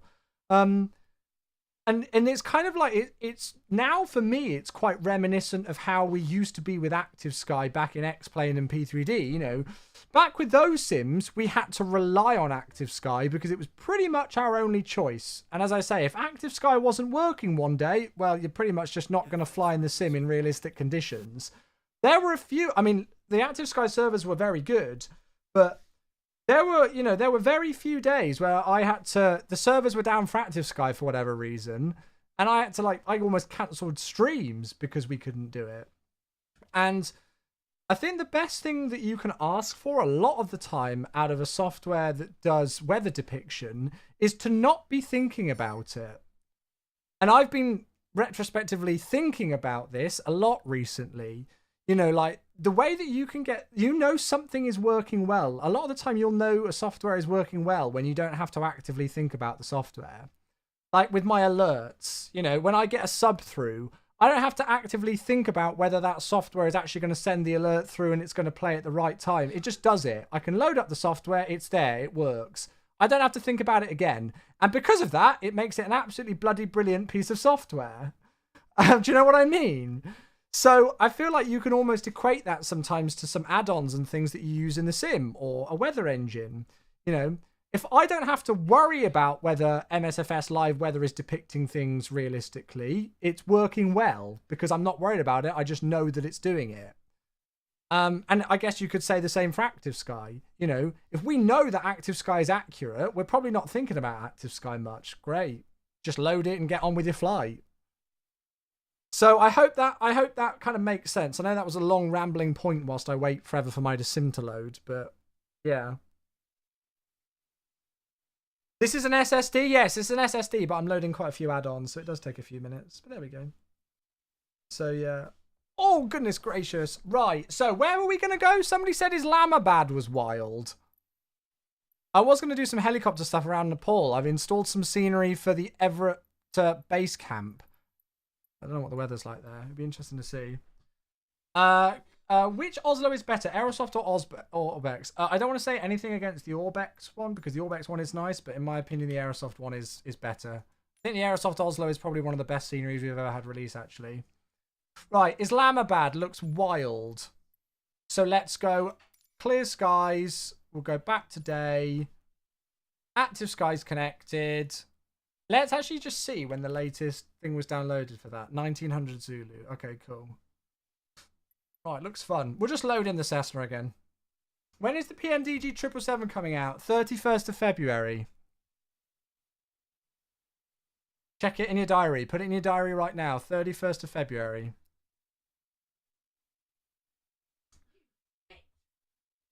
Rob, Mama Chewy just said, you twit. She caught onto it. There we go. There we go. Very good. Come on, that's the oldest joke in the book. Don't tell me you've all never heard that one before.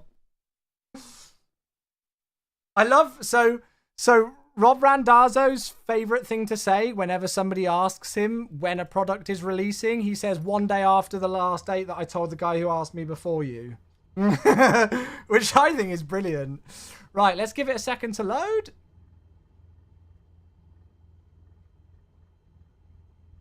So here we go. So we've got thunderstorm. So this is live. I mean, I guess we could... I don't know if... Oh, hello. That is fun. So it's 360 degrees at 6, 5,000 meters viz, major thunderstorms and rain, few at 2,000. Yeah, just, I mean, it's just awful here. QNH is 1008, which is 2977. And that's what we've got. So the other thing to note is the OAT is 17 degrees centigrade, which is correct as well. But we've got a low elevation thing here. Somebody, I'm sorry that I forget their name, made a very good comment that we should really test this out at high altitudes and see if we get discrepancies with OATs. Because apparently that's something that's plagued the rec software quite a lot, is the OAT not being correct. And if Active Sky have got the same bug, then I wonder if they're just hooking into the same things as Rex did.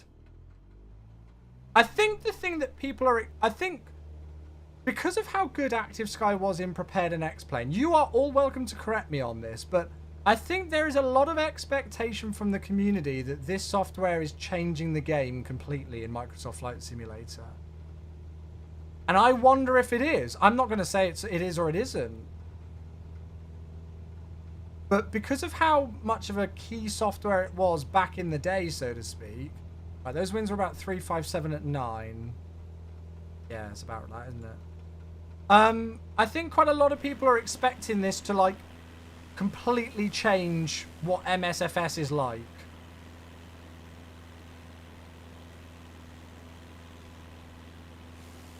And be the next kind of level, you know, of detail and be a lot more accurate than the current live weather system.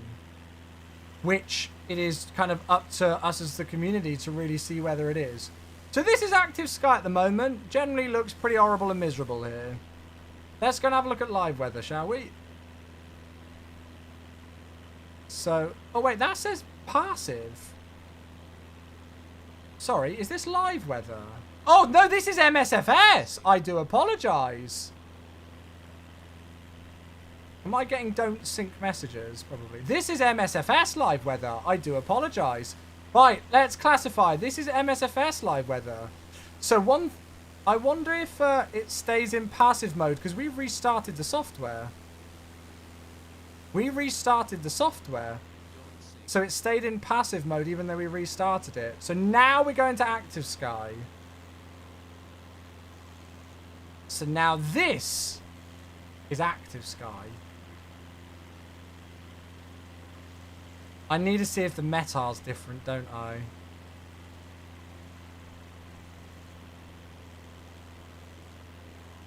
That's very different. So this is Active Sky.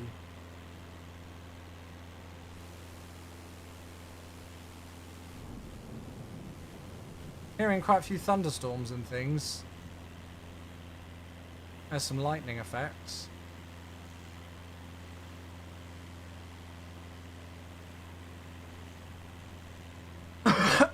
Sorry. This visibility looks better than it should be.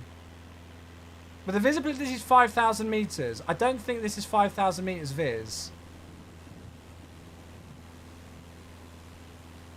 That isn't 5,000 meters viz, is it? I think this is the thing. Like, I just feel like I don't think we're ever going to be able to come to an objective answer. Because somebody's like, oh, this looks pretty. And I'm like, yeah, it might look pretty, but does it look accurate?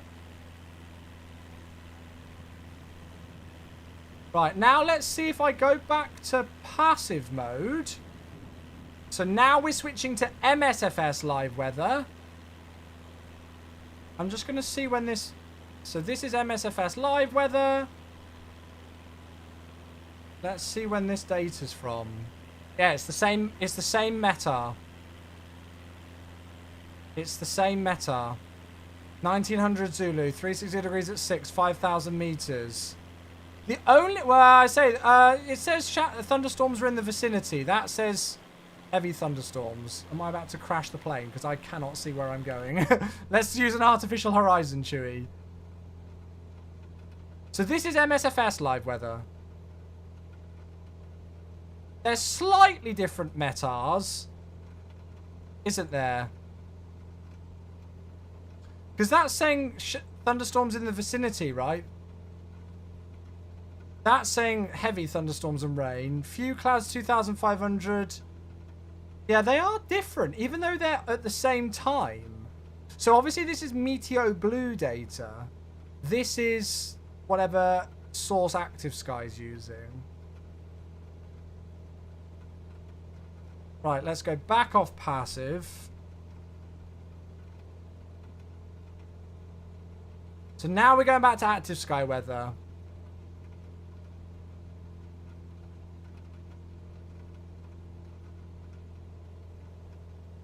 So now it's going to reload. So that's gone to clear skies in the sim. We'll just double check that. Yeah, clear skies. And now we're back to Active Sky. So this is Active Sky.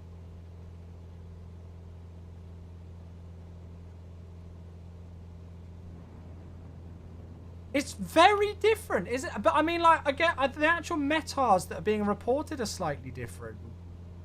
So it's still difficult to give, like, an actual conclusive, objective answer of which one looks objectively better, because the METAR reports that Meteo Blue's getting over Active Sky, even though they're issued at the same time, they are very slightly different.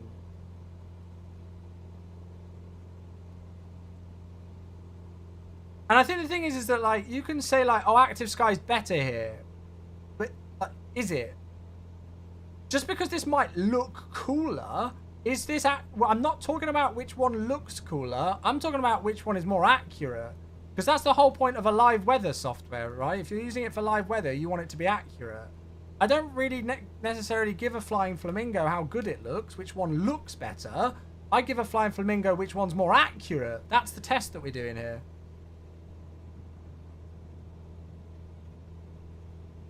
It's interesting. This looks more accurate to the METAR. Yeah, but that's the problem with this test, though, is that the METARs are slightly different. So the METARs are very slightly different. So it's still a really difficult test. It's fascinating. I'm, like, fascinated by this, though. Do I use reshade? I don't, mate. I've got a couple of NVIDIA filters. You just do, sorry, just do exclamation mark filters. Right. Let's try and land. And then we'll go and portal ourselves somewhere. Yeet! This is the proper landing technique in a 172, isn't it? I was about to make a really, really, really, really bad comment then. Specifically about airlines that operate in this region. But I won't make it. Was it about Ian? No. Whee! Here we go. That's a standard 3-degree glide slope. Space shuttle landing.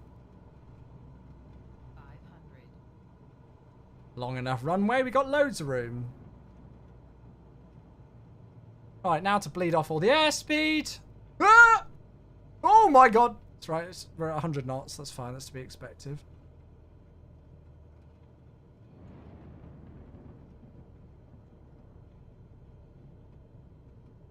God, I'm stirring the porridge. There we go. Easy. I'm a pro.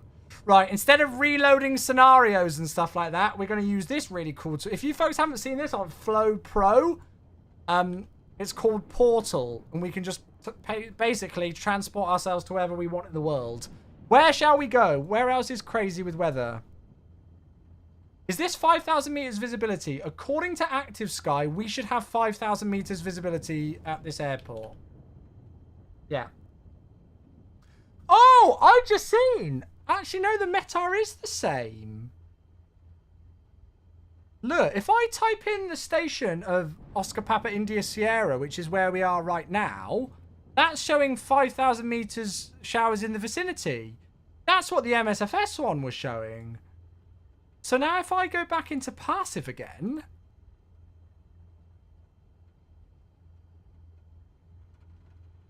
Now this is MSFS live weather.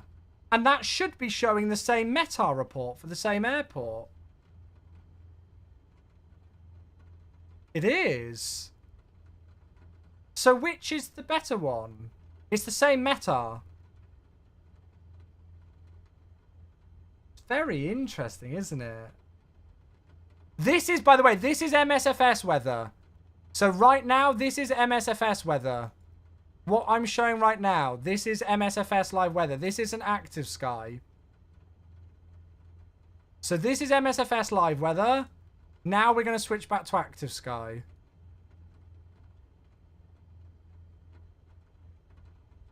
Tempo 2,000 meters. Yeah, we'll have a look. So there's going back to clear skies. Now this is active sky. What's very interesting is that it's reading our position as somewhere different to where the airport is. We are on the ground at Oscar Papa India Sierra. That's where we are right now, and it's reading a slightly different report. It's saying major thunderstorms and rain, few at 2,500, few at 3,600 CBs. If I type in the airport ICAO code of where we are right now, it's different.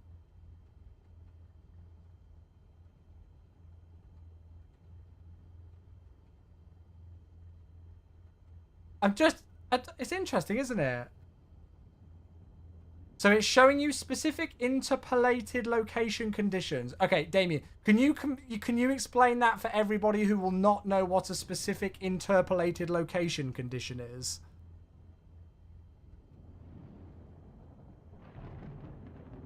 I'm fascinated by this. I really am. As I say, I'm not drawing any conclusions from this. I'm just kind of giving you what I'm seeing in the sim right now and letting you folks kind of look and seeing what you folks think.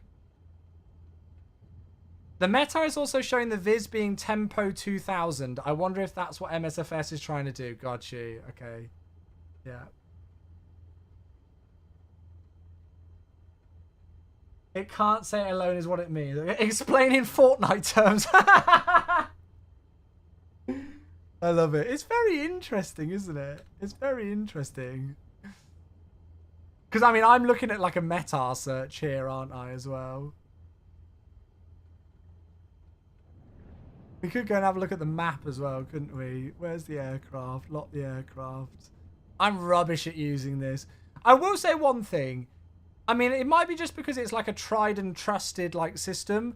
I would have loved to have seen a little bit more of a UI and UX update on Active Sky.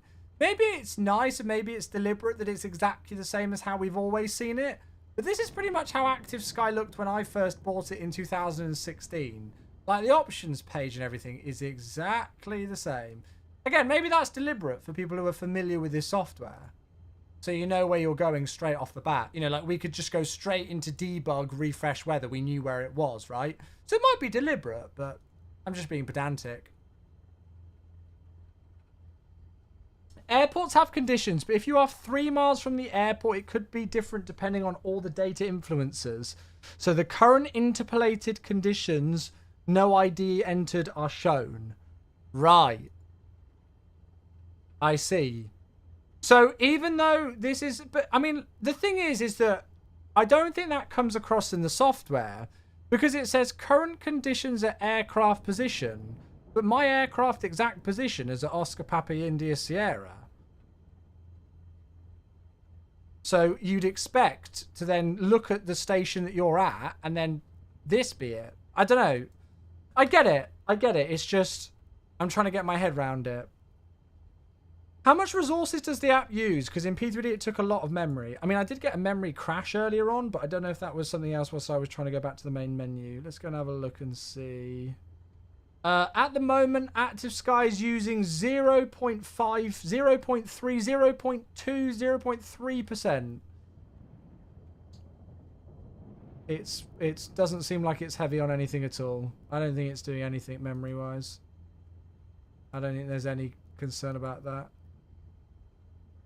See if I can go and have a look.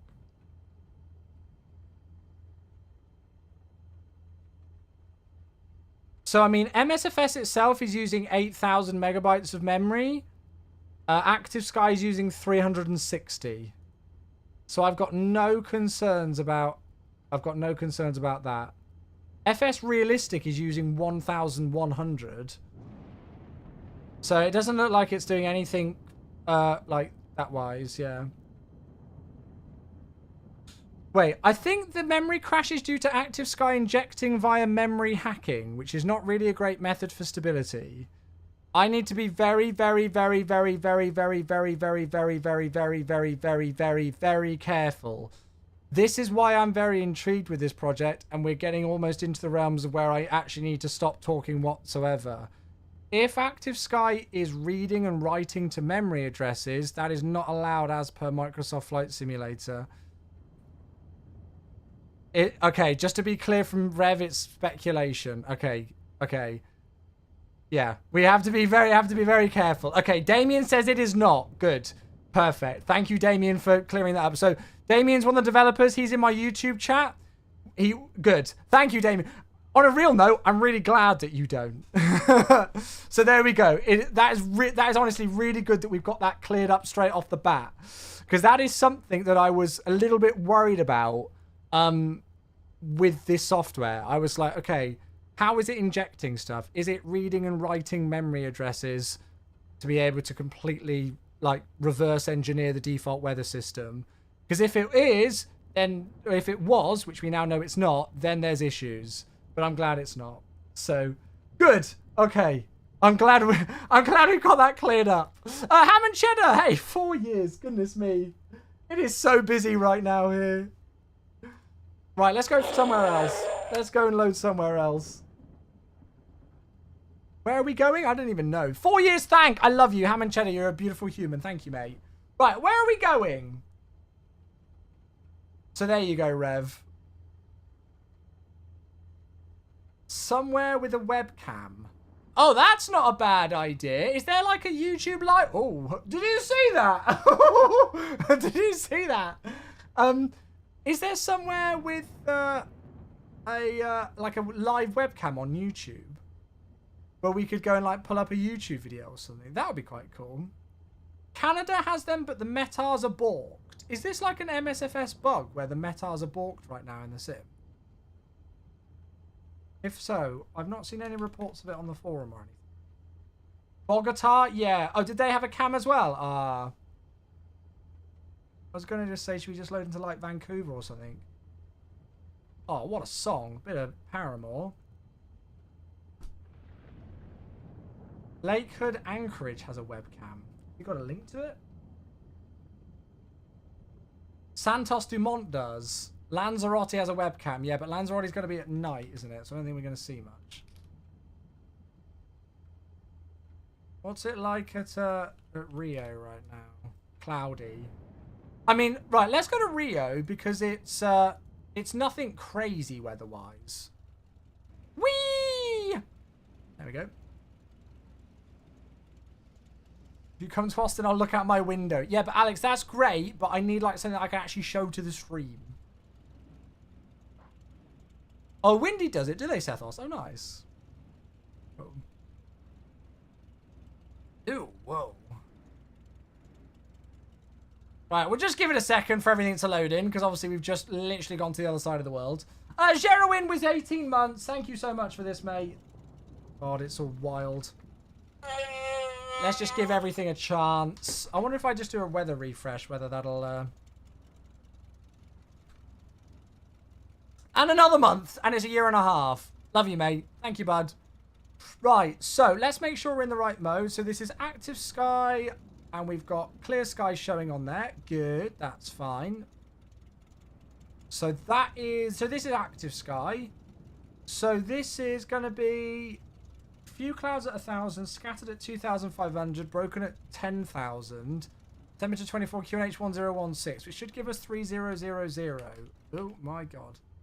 So if I press B... Oh, that's interesting. Oh, actually, is there a difference between this and the airport? Oh, why is if I press B, that's showing 299... Whoa. What was that? Like a camera had been flashed in my eyes. That's showing 3000. This is showing 300. I might just give this a refresh. Let's do a little bit of this. Let's have a play around, shall we?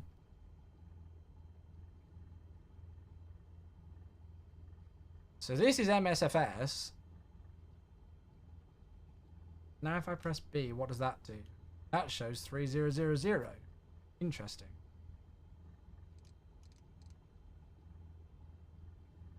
So is this... So this is what it should look like. This... We're like such pros. We're literally pulling up real world live cams. Like live webcams. There we go. And like comparing it.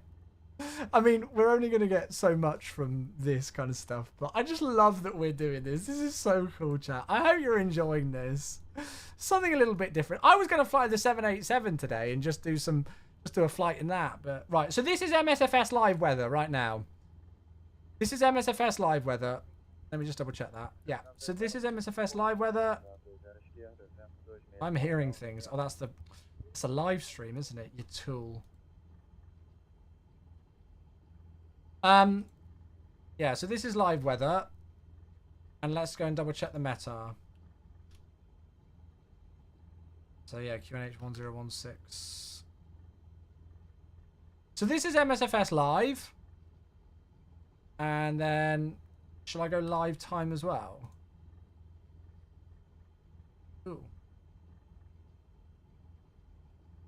It looks a lot more overcast. I don't think it's too bad. Right, let's go and switch on active sky. Active sky. So now we're switching to active sky. So it goes clear sky in the sim whilst the weather preset loads in. Oh, that's interesting. That's very different to that. Like, that's very different to how it showed a minute ago when we portaled all the way over here. But I'm guessing that's a smooth weather transition, right? I don't know.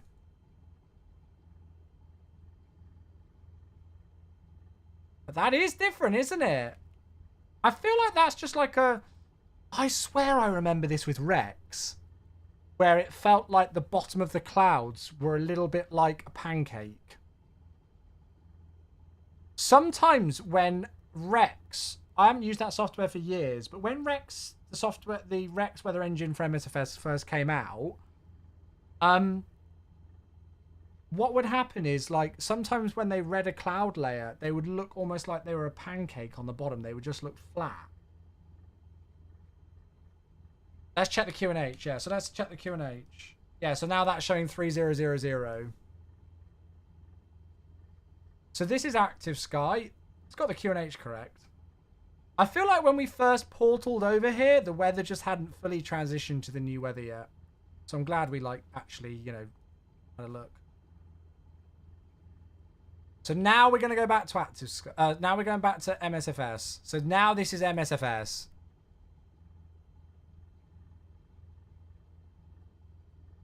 And then if you want to compare it to the... we'll go and have a look outside. I don't know why I'm just sat in the flight deck right now. It's difficult from this view, really, isn't it? It was about 55 minutes ago. So if that's 55 minutes ago, let's just put the time back.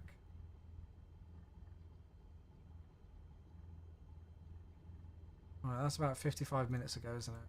Oh! Shut up. Before any of you say it. Before any of you say it, shut up. Right, let's go and have a look outside. When you teleport, active sky doesn't know you change location. Yeah. No, I figured that was it. So this is MSFS live weather. This is not active sky right now, okay? This is MSFS live weather. This was set 55 minutes ago. Well, it's not got the weather as of 55 minutes ago. That's the only thing. So it's a bit of a shit test. Right, let's search back to active sky.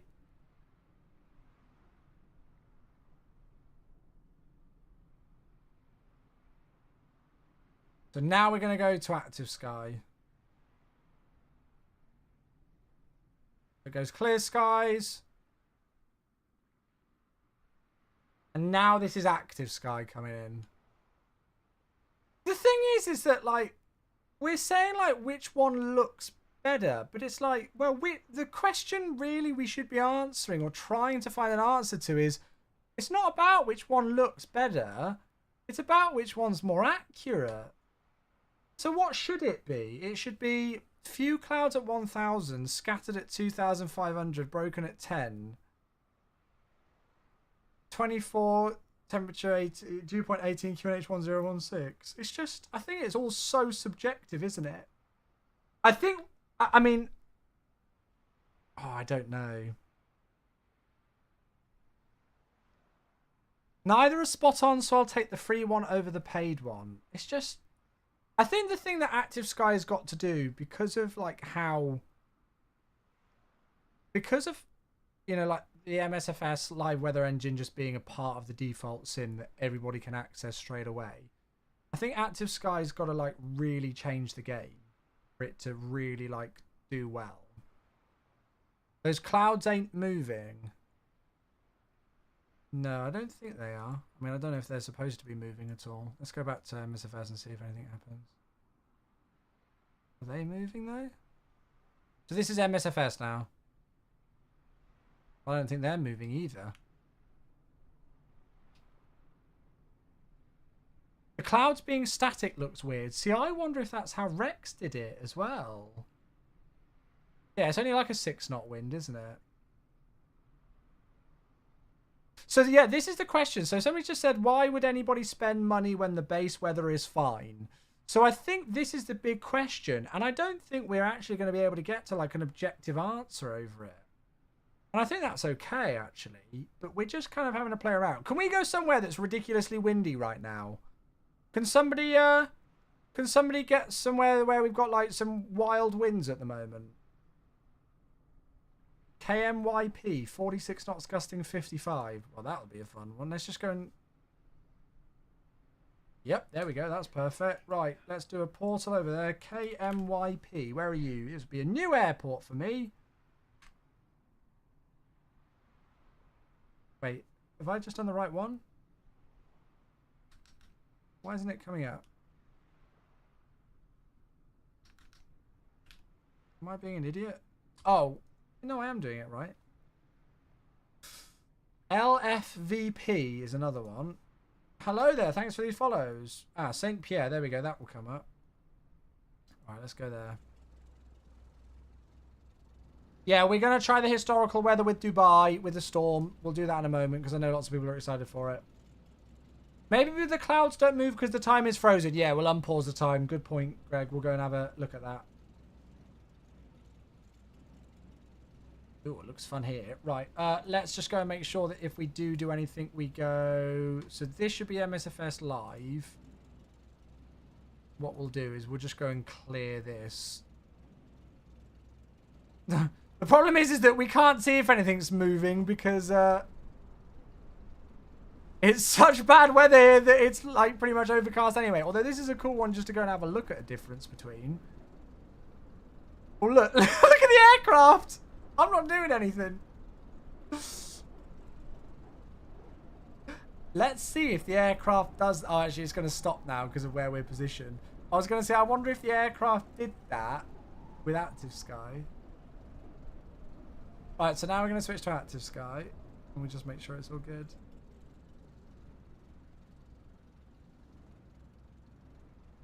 Whoa! What?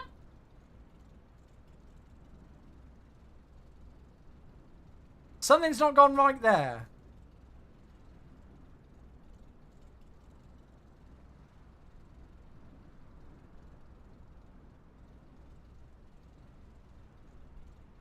Is it snowing? Heavy snow? Interesting. I mean, it's not got the low visibility or anything.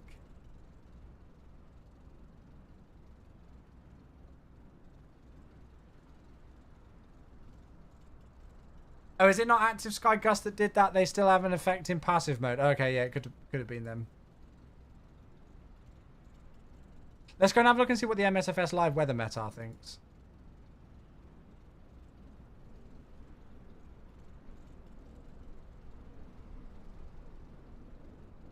Yeah.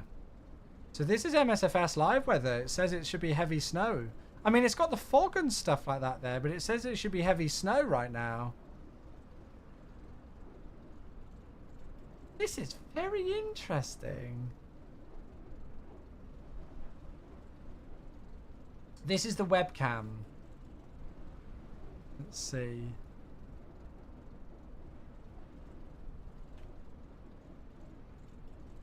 "32 minutes ago," yeah. So, I mean, yeah.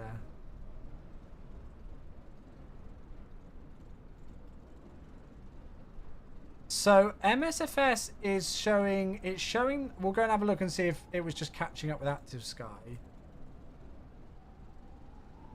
But there's no snow. It's got the clouds and everything like that. All of that stuff. GT, hey, thanks for 34 months. But so this is MSFS live weather right now. This is MSFS live.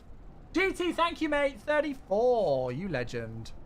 So this is MSFS live weather. Let's have a look and see what it's saying it wants. So the METAR to the airport that we're at, 340 degrees at 27, gusting 37, 500 meters. What's that? 500 to 400? I don't know. Runway 26, 700 meters. Heavy snow, fog, overcast at 400. QNH is 1006. What am I doing? Alright, so it's definitely... So this is MSFS live weather. So that's that. Now let's go and have a look at active sky.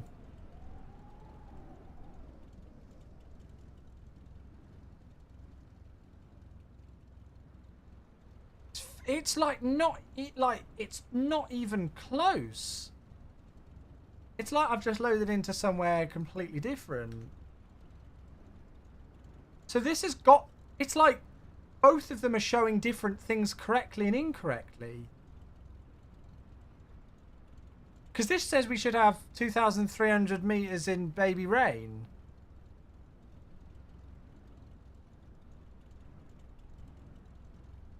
But it's got the snow. To be fair, this also says a slight change in QNH, but I mean it's just interesting with the visibility. I think the METARs are slightly different. Well, actually no. If I go and have a look at LFVP,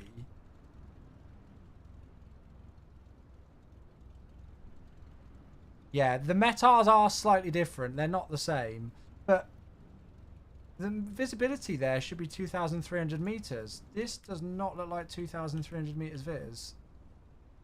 I don't know. Yeah, if you get a mix of them both, you get live weather. This is a cool place. Where in the world are we, by the way? This is cool. I want to fly here in the sim now, properly. Try a debug. Yeah, we could try and do like an actual like a... sorry, a debug and a weather refresh. No, I'm not going to restart the EXE. It's connected. Active Sky might not take into account the temps while snowing, while MSFS uses the snow layer coverage. If you look at the webcam, even though it was snowing, it wasn't sticking very much to the ground. Right. I've also found that I don't think this refresh weather thing does anything, because it just says copying theme file and loading to the sim, but I don't feel like it ever gets past that.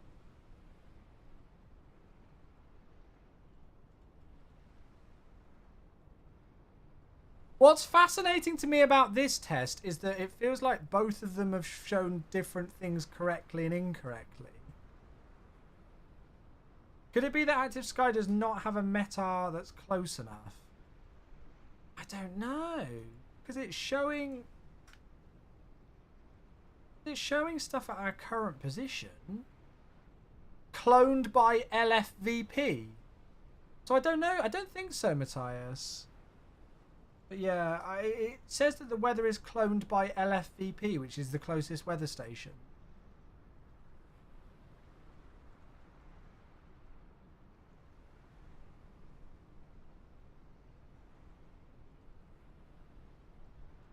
I think the cloud injection has just bugged out. I had the same issue and had to restart the PC. What? No way. Should we go back to where we just were to see if it has bugged out? I do not want to have to restart my PC to get clouds. Let's go back to where we just were.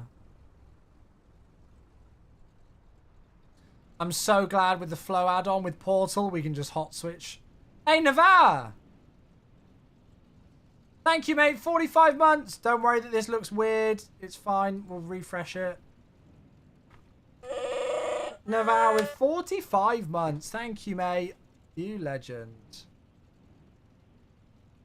No, I don't think so.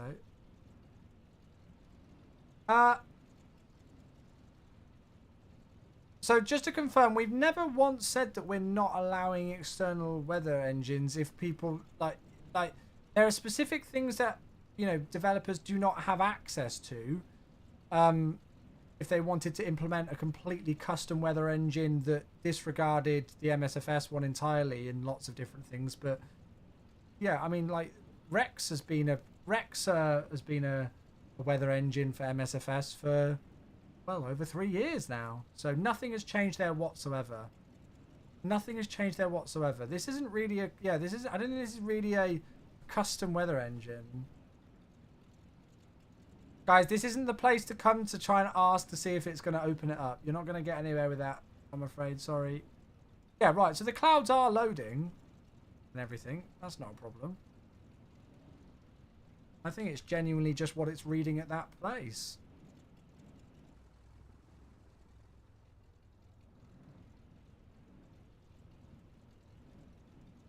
I think it's just genuinely what it's reading there. It's very interesting. Oh, now we've got some stuff, but that might just be the smooth weather transition.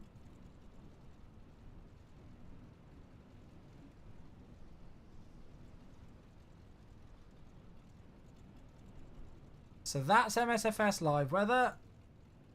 It is quite cool that we can do all this on the fly.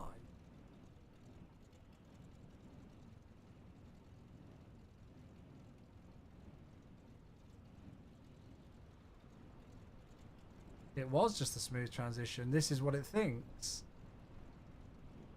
I'm very, I'm interested. For me, when I had that issue, I just pressed refresh weather and everything went as it should. Yeah, I mean, I've gone into debug and click refresh weather and it sits there.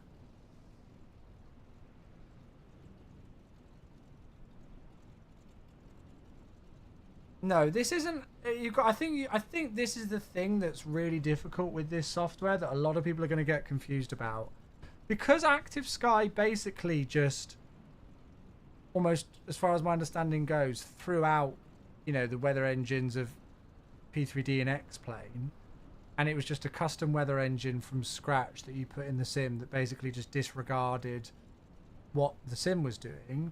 I think a lot of people are under the misinterpretation that that's what's going to happen in MSFS, which isn't the case.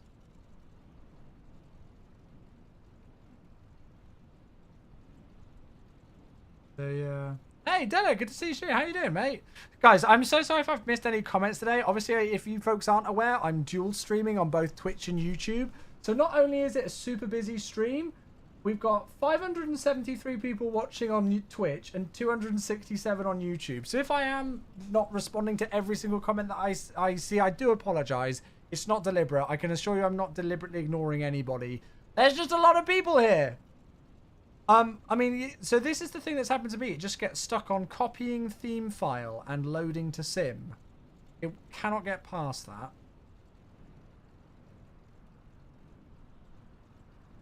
Hello there, Straight J. Thanks for the follow. Cheers, mate. Thank you. Right, I'm gonna give up with this. Let's do Dubai. I just don't think it's gonna load that scenario, is it? Let's do Dubai. Because we wanted to go and have a look at the historical data with the storm. See how it does with that.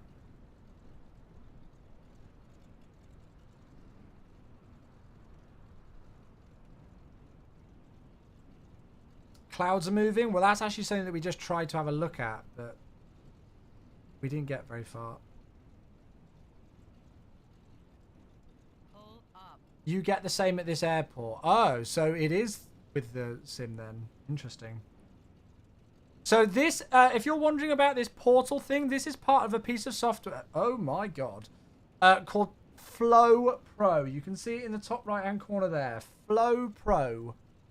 It's an add-on made by Parallel 42. Some of you might know them as the developers of good old Chase Plane.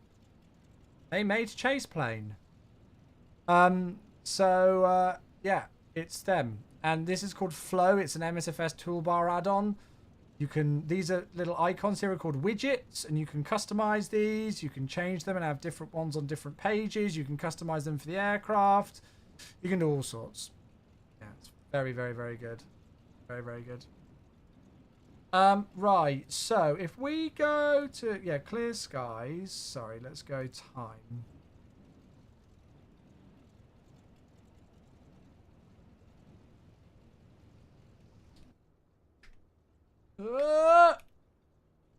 Oh my god. There we go. Right, so we are specifically loading into here at Dubai because we want to see what it was like with the storm. So let's just go and do like a... Let's go and do...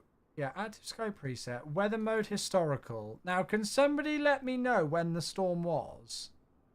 Is that snow? Well, we've just switched, and we've not reloaded the weather in active sky, so that'll be why. The reason why it'll show snow in Dubai, chat, is because this is the part of the smooth weather transition with active sky.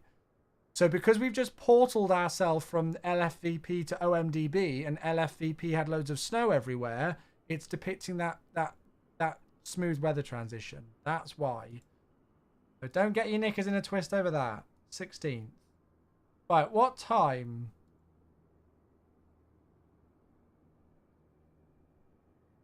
I don't know, like 12?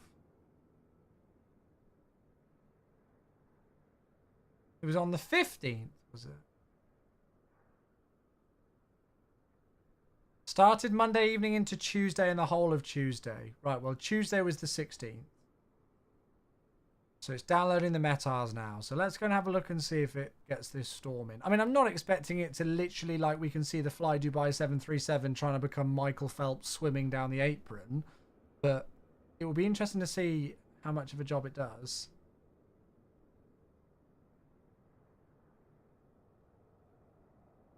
No, Navarre, it's currently not possible.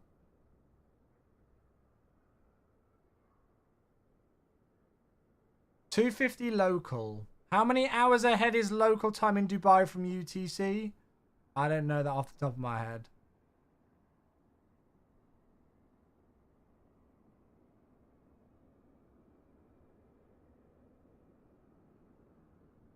+4. So we want to go... okay, right. Well, if I go 2 hours, then that'll be around about then.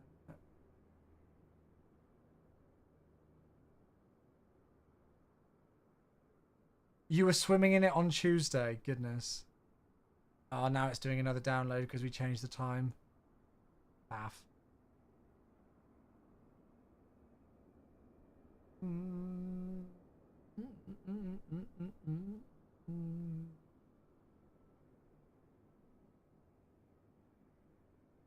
What I have noticed is that AirAC on Active Sky is from the X-Plane software from a few years back. So I'm thinking they have just copied the whole UI etc over without changing it. I don't know if I've still got Active Sky for X-Plane installed. I could try and open it up and see.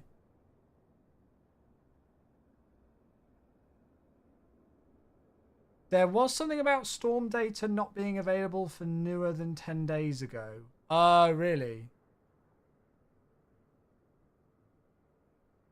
I'm not too sure.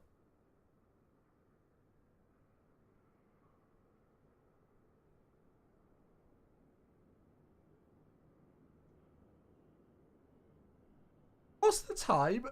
Oh my gosh, it's 9:30!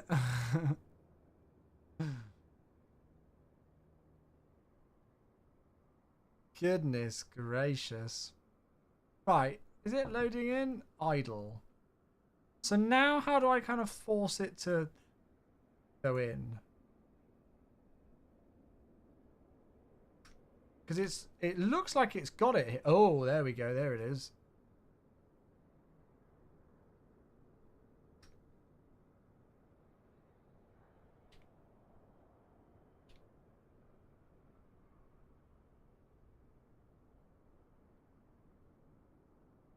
This isn't too far off, actually.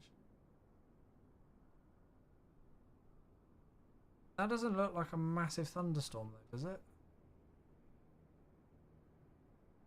Same as the Rex overcast layer, flat as butter. That's what I'm wondering, Einhers.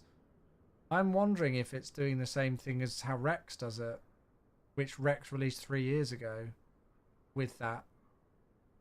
If that's the only way they're injecting it in. I mean, I don't know if I can load into the aircraft here and just see if it's got the QNH. Yeah, it's got the QNH. So this is what Active Sky is depicting as how things were on 16th of April at 10:21 UTC here in Dubai.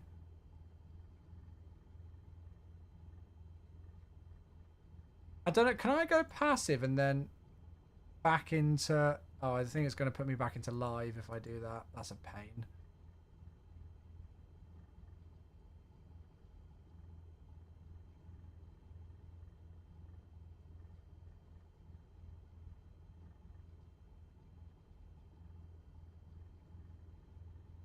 Now I've got to then go back into historical and do it again.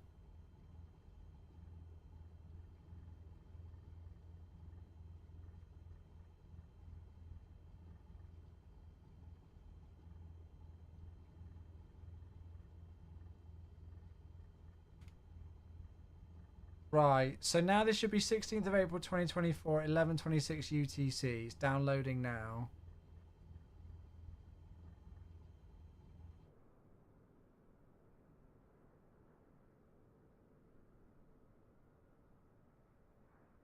How are you feeling about Active Sky? Worth it? I don't really know. I'm totally honest. I know that's not the answer that you're looking for, but I'll be honest. I don't honestly know. Is it out now? Yeah, I paid full price for this. I didn't get this product for free. I paid full price for it. Can we do historical weather with default MSFS? No. So that is a restriction of the default thing. So if you're like really keen on historical weather, then Active Sky is great for that. But one thing that's very interesting, I mean, I remember wasn't historic mode for Active Sky beforehand, like years, but it's 10 days with this. I might be wrong with that, but...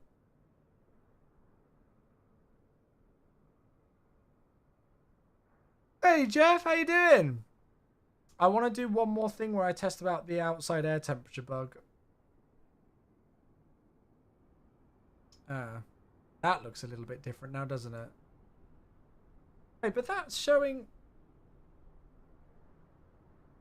Historic dynamic mode enabled, 16th of April at 11:26.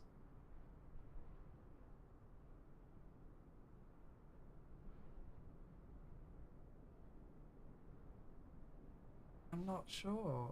Clouds are moving.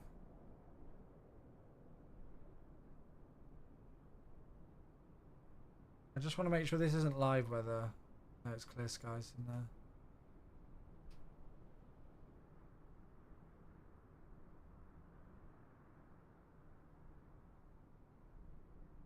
So if you're wondering what we're doing, we're trying to use historic mode to replicate when the massive crazy storm happened at Dubai the other day. Try it from around 3 in the afternoon. That is 3 in the afternoon local time. 11:26 is 3:26 p.m., isn't it? Yeah, so the followers coming through, those of you just coming in, welcome everyone. So if you say try it from around 3 in the afternoon, this is 3 in the afternoon, it's 3:30.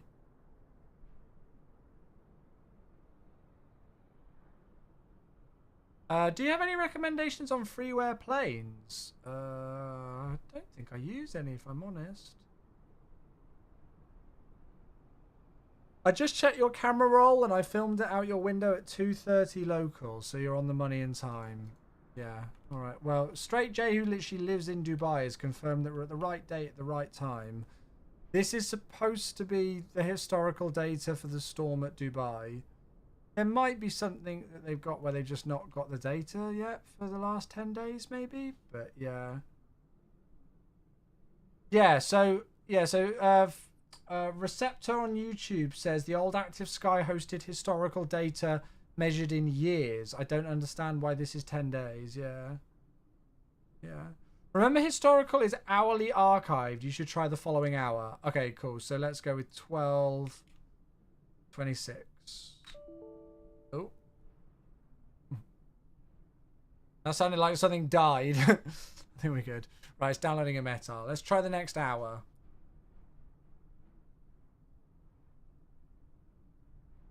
So Electrox, we're having a look at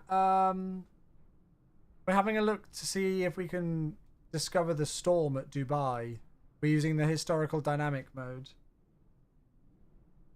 Dubai streamed the Dubai... Wait, Murph streamed the Dubai storm and got massive thunderstorms. What, now or on the actual day of it using MSFS weather, Steve?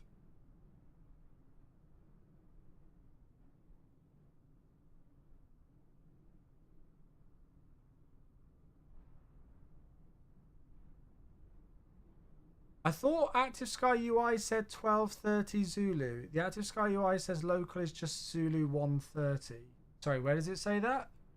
Does it say that on the conditions page? Historic using Active Sky. Oh, so Murph's been able to get it. I wonder what conditions he used then. And why we can't. He got CBs. Oh, okay, so Murph's been able to get it. Can you check around 600 UTC? Yeah, okay. I mean, to be fair. Oh, now that's got showers. Ah, now we're getting a little bit of change. Oh, yeah, look. 12:26 Zulu, 13:26 local. What? That's not right either.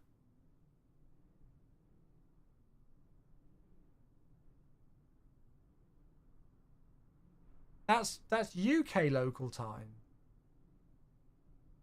Let me just get the camera and yeet that. Whee! I'm a plane! Right. Okay, well, there's showers and stuff. Add 1 hour to the time every time. Oh, that's a faff though, isn't it? Try the force historical time to sim time option. Maybe it will force the sim to the time of the storm. Force historical. When the above option is checked, the time specified in your simulator will control the active weather time. Well, what time do I want to set it to then? Time. When did you guys say that the storm hit?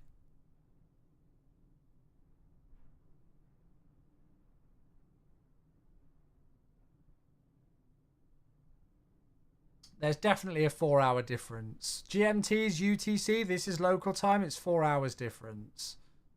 7 UTC. Right, so let's do that. And then let's go and click this. Will that now take a second to download? Yes, it looks like it will. There we go. Now that's changed that there. Okay, so let's give that a go. That's quite a cool option. I like that. Where can we get the portal widget for Flow Pro? You should just be able to search it. I think it's just portal. There. We've got the wrong day. Oh, bollocks. Let's try again.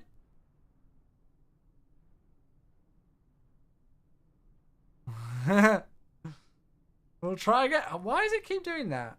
Oh, I know. Sorry. Yes, this will be why, won't it?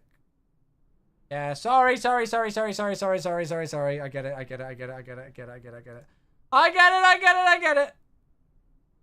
Is that now gonna do it?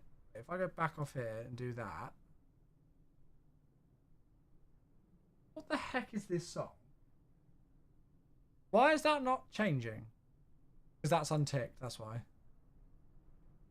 Gotta click the box again. Ah! There we go. Yay, we got there! Right, now it's gonna download. Oh my god.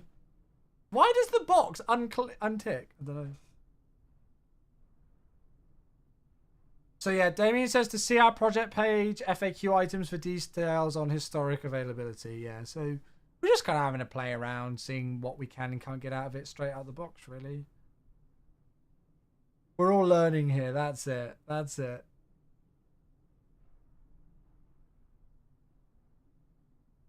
Josh, good to see you, mate. Hello, hello, hello, hello. Right, I want to go somewhere with high elevation to see what's going on with the outside air temperature again. Because this is an absolutely essential one.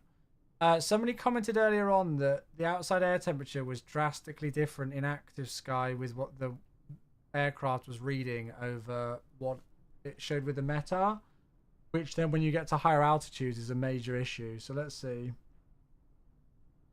Matt, I can't really give an informed opinion on that just yet, mate. So, yeah. I've been able to tune in, but how is the weather engine so far? I don't know if we can call it a weather engine. Because it's not... It's really difficult. Right, is this going to do anything? Is this going to change anything now? Oh, there we go.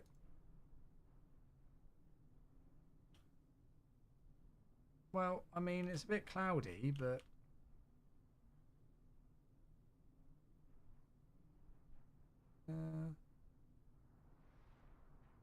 I don't know if you can class Active Sky as a weather engine in the sim because it's not like it's not replacing the default MSFS weather engine, as in like I don't know, it's really difficult to describe. It's just I don't know how to describe it.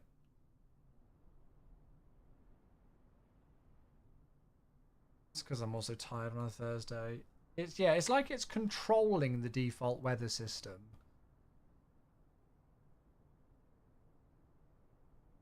Which is a very different approach to how it like used to do things, I guess, right?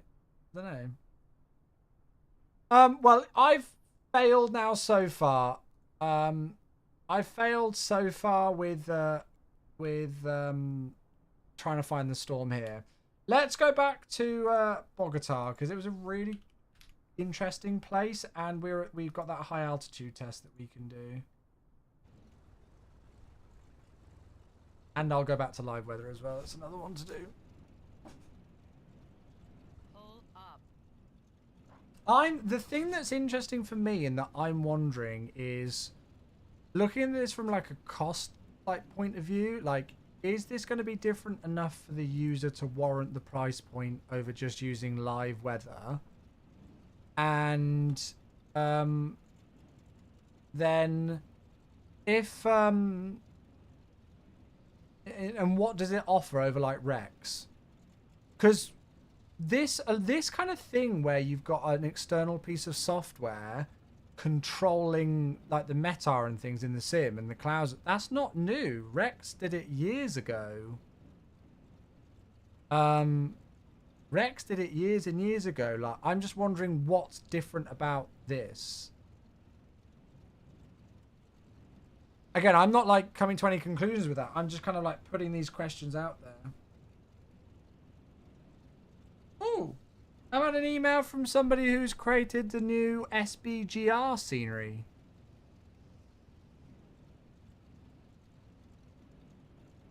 Oh, nice. That'll be a fun one. Anyway, sorry, right. Okay, so let's go back to... I'm just going to do, like, passive and just, like, reconnect it and stuff again. I'm more worried about VATSIM. Like I said earlier, if they are too different from each other and people use different stuff, it will be wild.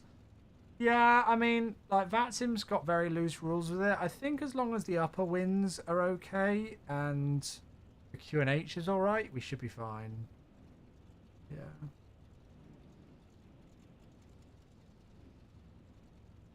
The OAT difference could be because of MSFS simulating the atmosphere a bit better than I don't know. Damien says this might be a bug with the OAT thing, so I don't want to judge it too hard. But if they... The only reason why I'm interested in it is because apparently it was a thing with Rex. And I don't know if Rex found that to be a limitation. So this is now what we've got here at Bogota. And this is active sky working right now. So MSFS should read as clear skies. And that's showing 1025, which is something. 3027. Yeah, so that's fine. Now, I'm just going to switch into dev mode if I can. And load in the TBM. Because I want to take this thing to high altitude and just see. Because this is really important. Even though it might be a bug that might be fixed, it's really important just to note it for the moment, at least. With the caveat. Load. How many of you folks knew that you could do this, by the way? I wonder how many folks knew that you can do that. Hello, we're now in another plane.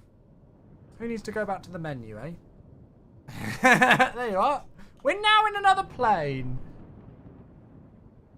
Right, let's take this thing off and get to high weather. So, yeah, this is really important to note, folks.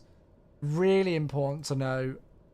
So, where we are right now, and we can even go and have a look at the METAR, the temperature should be 17 degrees centigrade.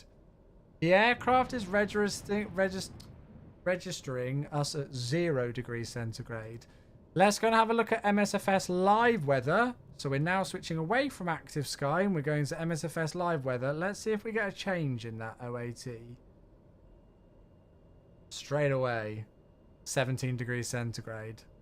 That might not sound like, oh, it's okay, it's just the OAT. That is big. It might be a bug that they're able to fix, but at least at this exact moment in time, on the 18th of April at 2042 UTC, that is an important bug to know. Because you might not think it will, but as we're about to find out, it can make a massive difference at high altitude. Let's see. Oh, interesting. Now that I've enabled this again, yeah, see, there we go, back to 0. Right, let's yeet out of here. Aircraft performance will be very different with that OAT change. That, I mean, like, this is really under, you know, potentially, like, very specific circumstances.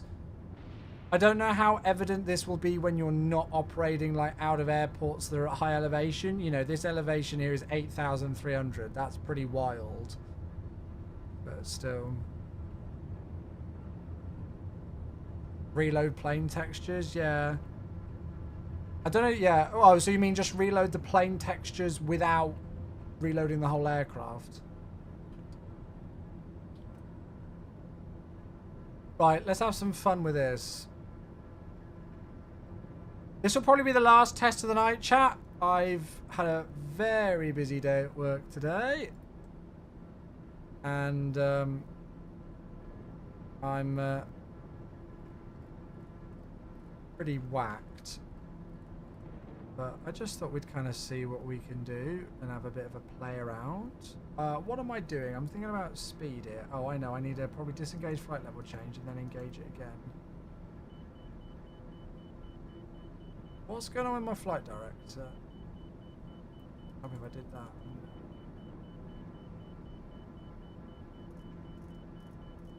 Don't ask me what's beeping. Right, let's try and just yeet this thing. Let's add a bit more torque in so we actually climb.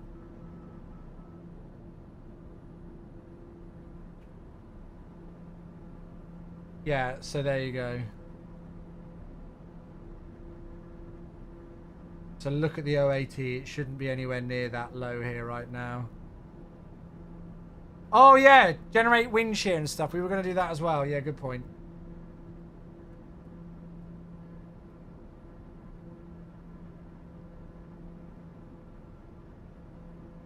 Yeah, because look at what it's doing with the icing and stuff.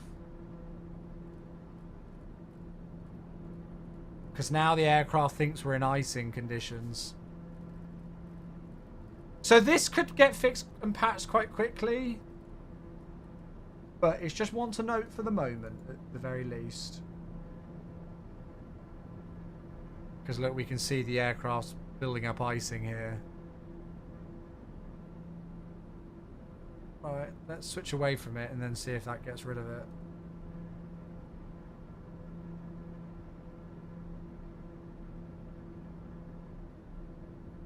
Might take a second for the aircraft to realise that it's not iced anymore, but...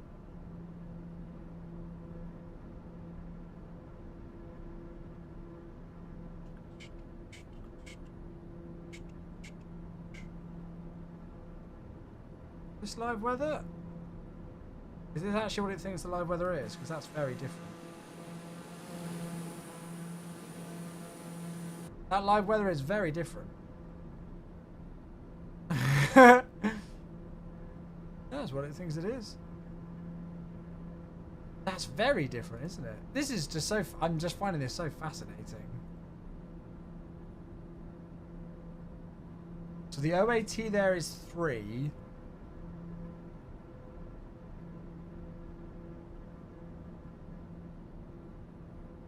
And then it's minus 13 there. So yeah. Simbit, hello, how you doing? Yeah, from your testing, I can't make up my mind. I have to say, I feel like that's, I don't know, correct me if I'm wrong, chat, but I feel like that's just been the general consensus at the moment, is that we can't make up our minds.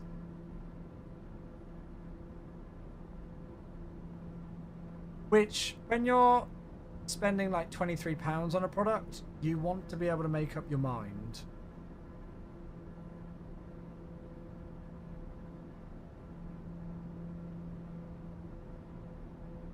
That's very different with what the live weather is saying, though, between these two, isn't it? Very different.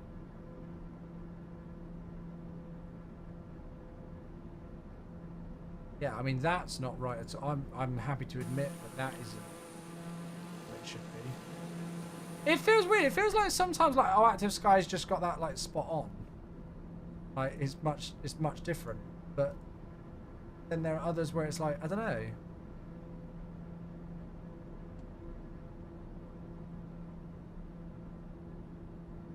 I mean, maybe if it like progresses as a piece of software and like there are more things that, you know, like come with it and it can do more stuff and it like some of the things are ironed out with it, it could be really, you know, it could be really good.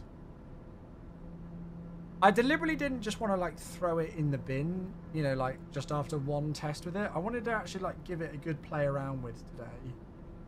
Kind of see where it's sitting. I hope I've given it a fair representation and some fair tests. I'm sorry if it's not been, but you know, I only got no, you know, I was literally in meetings when this software released.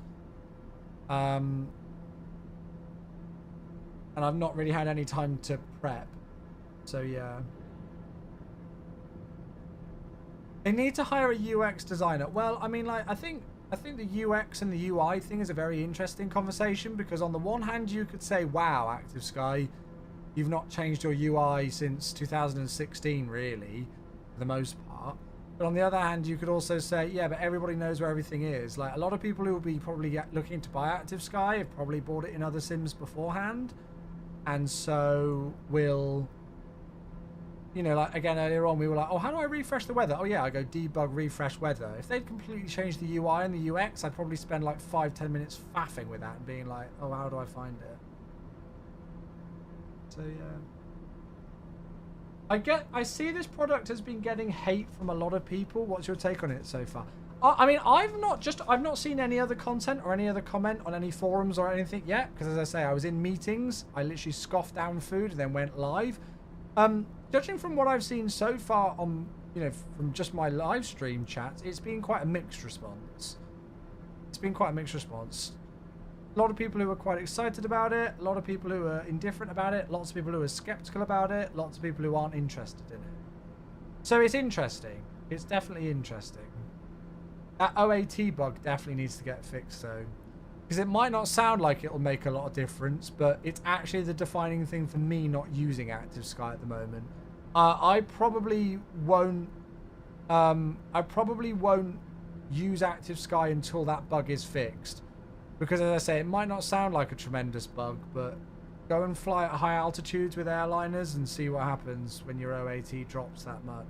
Because there is quite a vast difference. However, that being said, Active Sky have already logged it. I don't know if we were the ones to show it to them in today's live stream, but hey, if we were, great. If they were already aware of it and they've logged it to fix it, then cool. But it is, for me, in the style of flying that I do in the sim, it's enough to warrant me probably not using Active Sky until it's fixed. So, yeah. Pilot Eurocopter, there's no definitive answer on that. I don't think there's a way that we can. I know, like, I'm gonna get lots of people and go, "Hey, Chewy, which is better? Which should I use?" I honestly don't know. To be honest with you, it's I think that from what we've seen so far, there have been some scenarios where I've preferred what it looks like MSFS Live Weather is doing, and then there's other scenarios where I probably prefer what Active Sky is doing. If I could have a combination of them both, it would probably be pretty freaking sweet. I think it's definitely a product to not write off. Maybe there's been quite a few people who have just judged this product straight from its release. And it's not maybe quite been what they expected it to be. Now, is that the fault of the consumer for putting too much expectation on this product without really looking at actually what it does and reading up what it's trying to do? Or is that the fault of the developer? The other thing to remember is that this kind of came out of nowhere. We've not really seen a tremendous amount. It was like, Hi-Fi were like, hello, Active Sky's coming. Hello, Active Sky's here. And it was like, whoa! Like, a lot of the community had barely had any time to process that Active Sky was even releasing for MSFS, or was even a thing in MSFS, and now it's here. There wasn't really much of a build-up. Now, that could have been deliberate. That could have been, I'm not trying to say that that's a wrong thing to do, but it's just been kind of a bit of a whirlwind, hasn't it? The past week or so since this been announced, it's just been a bit of a whirlwind of like, oh, Active Sky's here. Oh, shoot, Active Sky's out. Oh, gosh, it's in. So I think we almost need to give it a little bit of time to settle. Try and work out some more things with it. Try and run some more scenarios and some more tests on it. Give it time to maybe iron out a couple of the bugs. And then go from there and see what it's trying to do. So, yeah. Can you show us a microburst? Yeah, I don't know if I should do that at lower altitudes, though. Should we whack this back down? We did say we'll finish it off with that. We'll finish it off with a microburst. So we'll do a microburst and a wind shear as well. Why isn't my plane descending? There we go. Thank you.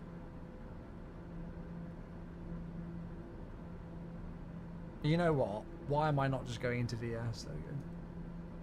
I don't see what it does different from Rex and X Enviro, and I think that is something that is going to be really important for Active Sky to put out there, because and I don't know the answer to this question. I'd have to go and research both products again and really have a look, and maybe even reinstall Rex again to see. But yeah, what is Active Sky doing differently for live weather that we didn't already have with Rex trying to do whenever that released like 3 years ago? So yeah.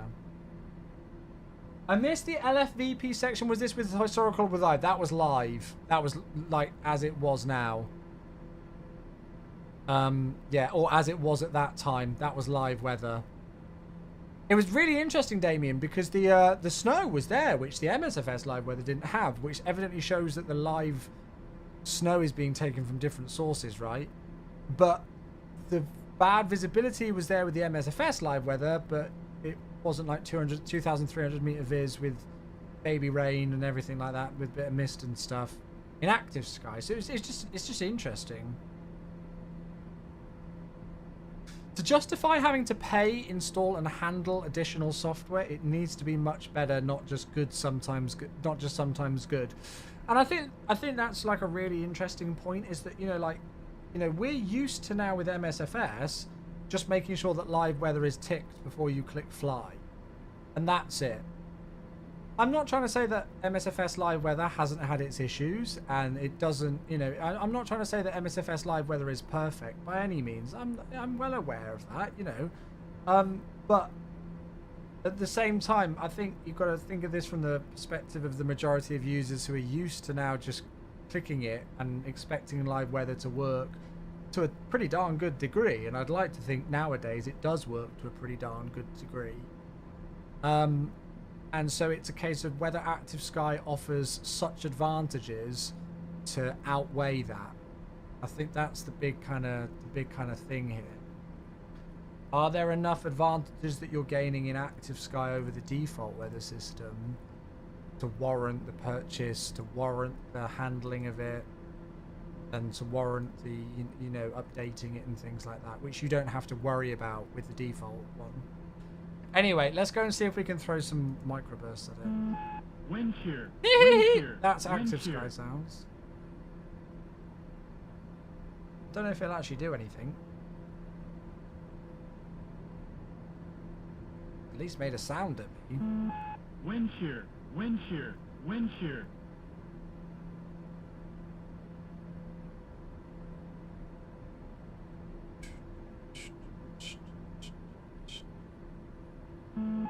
Wind shear.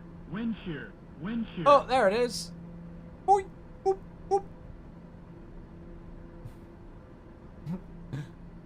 We're having a little bubble.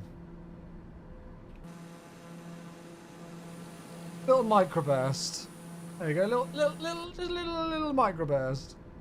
Alright, let's see if we can have a wind shear. I don't know if this is even a thing at this altitude, but bugger it, we'll just see. Wind shear. Wind shear. Wind shear. So the winds are 195 at 5 at the moment. I don't even know if anything would actually happen. But bugger it, we'll click the button and see. Wind shear. Wind shear. Wind shear. The only thing that we've really not had a time to test, which we won't do today because it's almost 10 PM, and I've been at this computer for 12 and a half hours. Wind shear. Wind shear. Is that doing exactly Wind the shear. same thing? I don't think that's actually done anything with the winds. What was I going to say? We've not been able to test like turbulence modeling and stuff yet. We've not, because it's got like, look, we've got effects like predicted wind shear none, turbulence none, but I saw some like light clear air turbulence. Look there, can you see that? We've not done any real testing to see if we're actually kind of picking up on any of that turbulence and stuff. Because then, you know, like we've got real turb which does that right now. Yeah, I didn't really get a wind shear there. The wind stayed the same. But to be fair, I never even clicked that button in live mode on Active Sky for P3D, so I don't know if it would do anything. Fly through a cloud? Yeah, I guess we could. I do need to go soon. It is very late. Well, it's not very late, but I've been on this PC all day. Yeah, wake turbulence would be another interesting one, wouldn't it?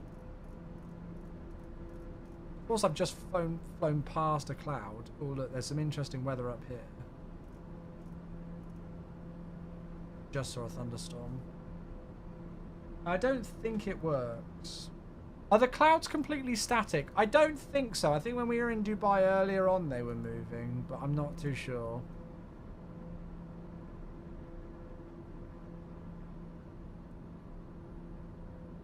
Go, go, go!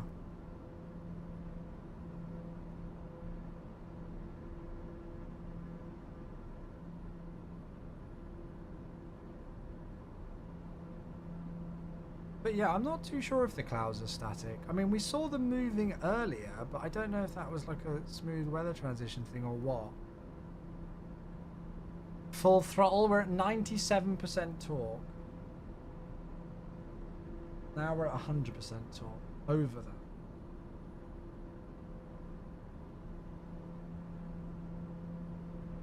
So we're literally just going to try and go through this cloud, see if we kind of get anything with turbulence.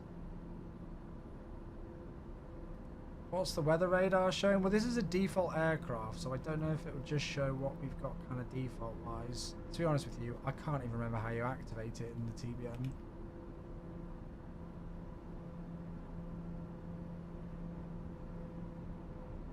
No, yeah, I can't remember. I know there is a way where you can do it, but I can't remember. There. Oh, it is showing some stuff on here. Yeah, I mean, this is just the default radar, but it will show stuff. Which is showing that, you know, this, I think this software isn't like, it's not like a completely custom, from the ground up, built custom weather engine. It's basically just injecting, I think it's basically just injecting stuff, isn't it? Is real turb off? Oh yeah, let's make sure it's real turb and FS realistic. Turn it off. It says the turbulence should be moderate cloud, but I'm not getting a thing.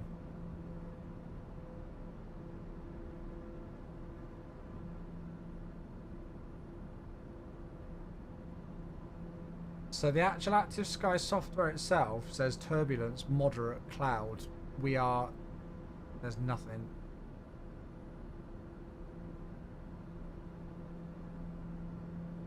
Now, I wonder if that's because I've got my turbulence settings as low in MSFS. Let's go and check that.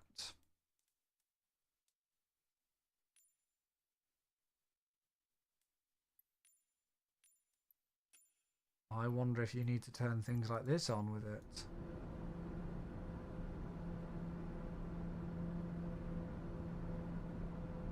Real Turb is where it's at? Yeah, I've been using Real Turb. Would you recommend Real Turb? I've been using Real Turb. I think it's pretty good. There are some aircraft that don't recommend using it with, like with the new Inibuild's A320 Neo V2 for MSFS. They don't recommend using it with that. But I've been using Real Turb for a bit.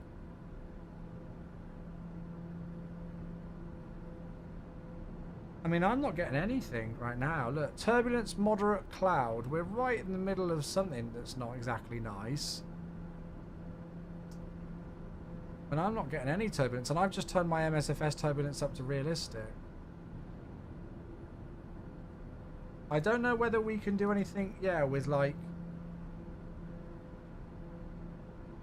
maximum wind turbulence. Well, that's at max. That's at 50%. I don't miss doing all of these things. I really don't miss doing all of this.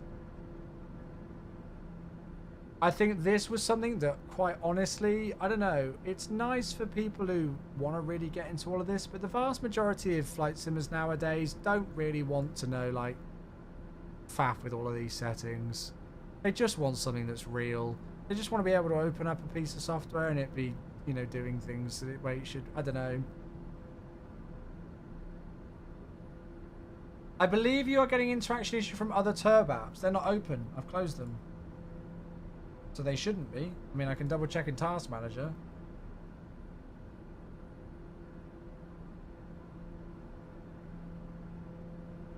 But I've not got any turbulence apps open.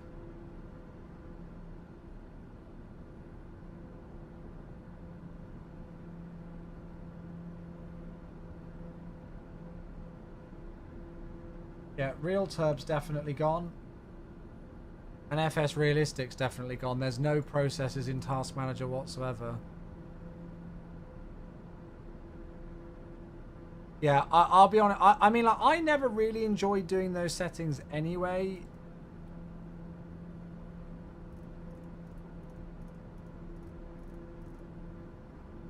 I just realised my autopilot's not connected.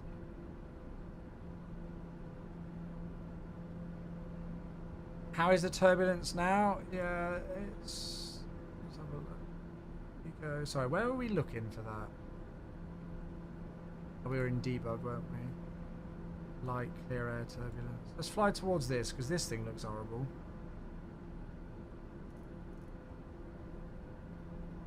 Yeah, there's definitely no other... And I'm on realistic turbulence in MSFS. Maybe click on realism mode on the options screen in ASFS. Sorry, where's that?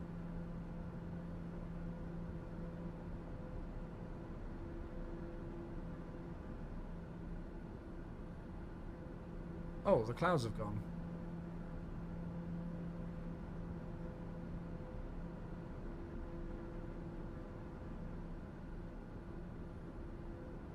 What the heck? I'm still on Active Sky. Nothing's changed there. I didn't click anything to change anything.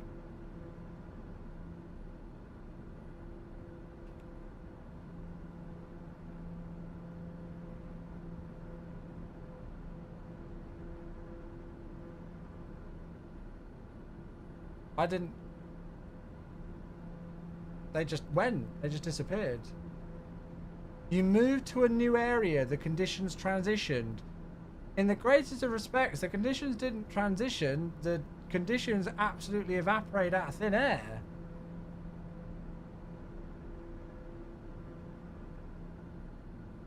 Realism mode. This will set weather-related options for an advanced high-fidelity weather experience. Yes. Okay, Active Sky must be restarted. All right, well, we'll do that next time. I don't even know what's the default one, but yeah.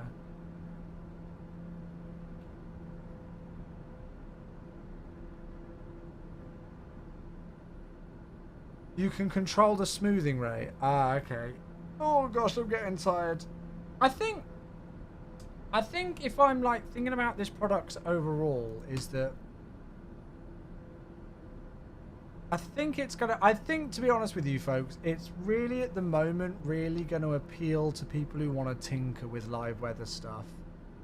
I'll be honest with you, just from my impressions at the moment, from what I've seen, I don't think Active Sky at the moment is necessarily start up and forget software. If we're talking about needing to edit smooth transition rates, realism modes, all of these different options that we've got, you know, those kind of things as well, making sure that we're disabling like FS realistic and real turbo if we don't use those now, which I think always used to work quite well with Active Sky in the past. I think it's mainly, I don't know, it might just appeal to people who maybe used to use this software a lot back in the day with P3D and X-Plane and are quite happy to maybe tinker around with these things or to try something a little bit different. You know, I have to give them credit that they've been completely open and honest about a lot of things with it and have acknowledged some of the issues that we found this evening and have even logged some new bugs for investigation just from the live stream, which is really a lot of the time all that we can ever ask a developer to do. You know, I'd never expect a software to come out completely perfect without any bugs whatsoever.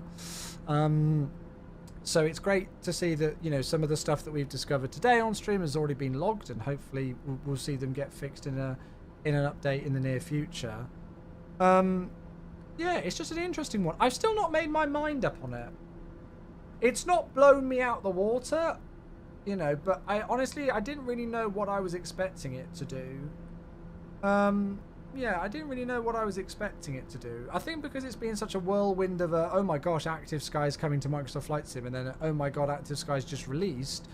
I don't know. I didn't know if I had enough time to kind of like process, you know, what to expect from it, what it was doing and how it was doing it. So I think it will take some time to kind of like embed its place in the simulator community. My worry is that because it was such a revolutionary and incredible piece of software for P3D and X-Plane, because it's not doing the same thing in MSFS, I think there's a lot of people in our community who are expecting it to do the same thing. You know, one of the number one questions that we've been asked today is, does it include a weather radar? Which is, it's showing straight away that people are expecting Active Sky to be able to overwrite default things to be able to put in a weather radar and everything, which at the moment at least it can't do. So that's an interesting one. Did they add stratus clouds? No, as far as I'm aware, it's not adding any new cloud-like formations. I mean, remember back in the day, I think with Active Sky and P3D, you still had to get ASCA and stuff to do that. And I think this actually just, like, we'll leave it on a closing point. It comes back to the overall topic. You've got to remember that one of the most important things about the sim is that, you know, back in 2016 and before then, we used to have to solely rely on third-party developers for literally everything. You know, Prepared was my main full-time source of income for 3.5 years. To this day, I don't know the name of a single Prepared developer. Never spoken to anybody from Lockheed Martin in my life. And we had to rely on, you think about the amount of add-ons that we used to have to pump into that sim just to get it to a somewhat feasible state. MSFS is very much trying to ensure that that isn't the case.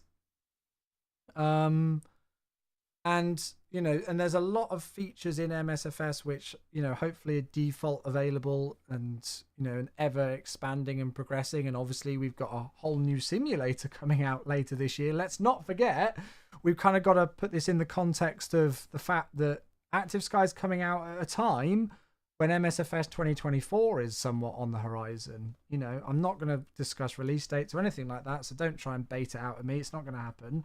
But MSFS 2024 is very much in development. So it'll be very interesting to see, how that changes the sphere. So I think that's an interesting one to think about, Nowadays with MSFS, yes, we still have lots of third-party stuff in. We still love our add-ons. But it's so lovely to also be in a simulator where we don't have to rely on so many add-ons. I made a YouTube video a couple of months ago, looking through what add-ons I use in MSFS. And probably about 50% of them are completely like peripheral things that I could easily simulate without. They're just nice quality of life things, or things that are just useful to maybe have. They're not a necessity. Whilst a lot of the stuff that we used to have to pump into P3D was a necessity because the platform itself couldn't provide it. So I think that's just always one thing to remember. But yeah, I think that's always one thing to remember. So yeah, if MSFS could simulate floods, that would be crazy, wouldn't it? That would be crazy. So yeah. What else is going to be groundbreaking with MSFS 2024 that isn't in 2020? I can't speak about that, mate. Thomas, you'll have to wait and see. It sounds like you've already made up your mind about what's going to be the same and what isn't going to be the same. So even if I could tell you things, you probably wouldn't believe me by the sounds of some of your comments, but you'll have to wait and see. Don't forget, folks, if you don't want to invest loads of money into MSFS 2024 because you're skeptical, it's going to be day one available on Game Pass. So you can try it on Game Pass. There is nothing stopping you from giving it a go on Game Pass. All right. So, yeah. Anyway, right. I'm going to finish up there for now because I am shattered. I can't believe we've done like a 3.5 hour stream just messing around with Active Sky presets. But I hope it's been useful for you all and you've enjoyed it. I really appreciate all of you folks coming in. I know a lot of people have been in the live stream, not for me, but for the product. Absolutely fine. I'm not offended by that whatsoever. But if you have enjoyed today's content, whether you're watching on Twitch or whether you're watching it on YouTube, if you're not already following on Twitch or subscribed on YouTube, obviously it greatly helps out. So please feel free to if you do think I'm deserving of so. And thank you to all of you who have shown support today. We've had a ridiculous amount of subscribers. We've had a couple of cheers and things in there as well, which is honestly hugely appreciated. I hope you folks know that I'm putting in my very best efforts to keep going with awesome content, even after busy work days beforehand. There we go. There's a follow from Chickon. I like the name. Thank you. So yeah, we're still going here. I'm still streaming 4 days a week. Not going to change. So we will finish there for tonight. I'm not going to come up with an answer. I've got lots of people who are coming in and saying, right, so is Active Sky worth it or not? Watch my live streams. If you don't want to buy the product, go and watch the replay of the stream back. Make your own mind up. Let me know. I'm way more interested in what you folks have to say about this product than what I have to say about it. That's way more exciting. So yeah, let me know. We'll be back tomorrow. It'll be the last live stream of the week tomorrow. I have got a couple of work calls, so I don't know what time I'll be finishing work. But the plan, at least at the moment, unless something else happens, God knows, with all that's happened this week has been a whirlwind. We've had Aerosoft Oslo, we've had MK Studios LaGuardia, now we've had Active Sky. I said to you guys at the end of last week, start of this week, that I felt like we were on the precipice of just suddenly a load of stuff happening. I've been working in flight simulation for almost 9 years ago. It's like a sixth bloody sense at this point. It's like British people being able to predict when it's about to rain. I'm like that with flight sim waves. It's like we'll have a quiet period for like 4 months and then suddenly all hell will break loose and 8 million things will release at once. Anyway, enough said. So the plan tomorrow is to fly the Horizon 787-9 with a new CPDLC update, which I loaded into earlier on, and I was very impressed with what they've done with it. Very impressed. So that will be tomorrow. As long as something else doesn't happen. And at this rate, God knows. So I will see you all then. Thank you all so much for the support. If I have missed any of your questions, comments, hellos, goodbyes, abuse, insults, kind messages, whatever it is, I apologize all the same. It's just been such a busy stream today, so it's been very difficult to keep up with everything. But Mac, I don't know yet, mate. I'll have a look tomorrow and see what kind of routes we'll do. It depends on timing, to be honest with you, mate, if I can do a rotation or just one flight. So we'll see you tomorrow at some time. As always, I will post on Discord when I go live. So if you do want to keep... Oh, God, look at all the messages. If you do want to let's keep up to date with when I'm going live, I post everything on my Discord server. So come and join that. All right, folks. I will see you all tomorrow, though. I'm going to head off. Good night. Happy landing. Oh, I clicked the wrong button. It's gone. It's fine. We're going to bed. Good night. Bye.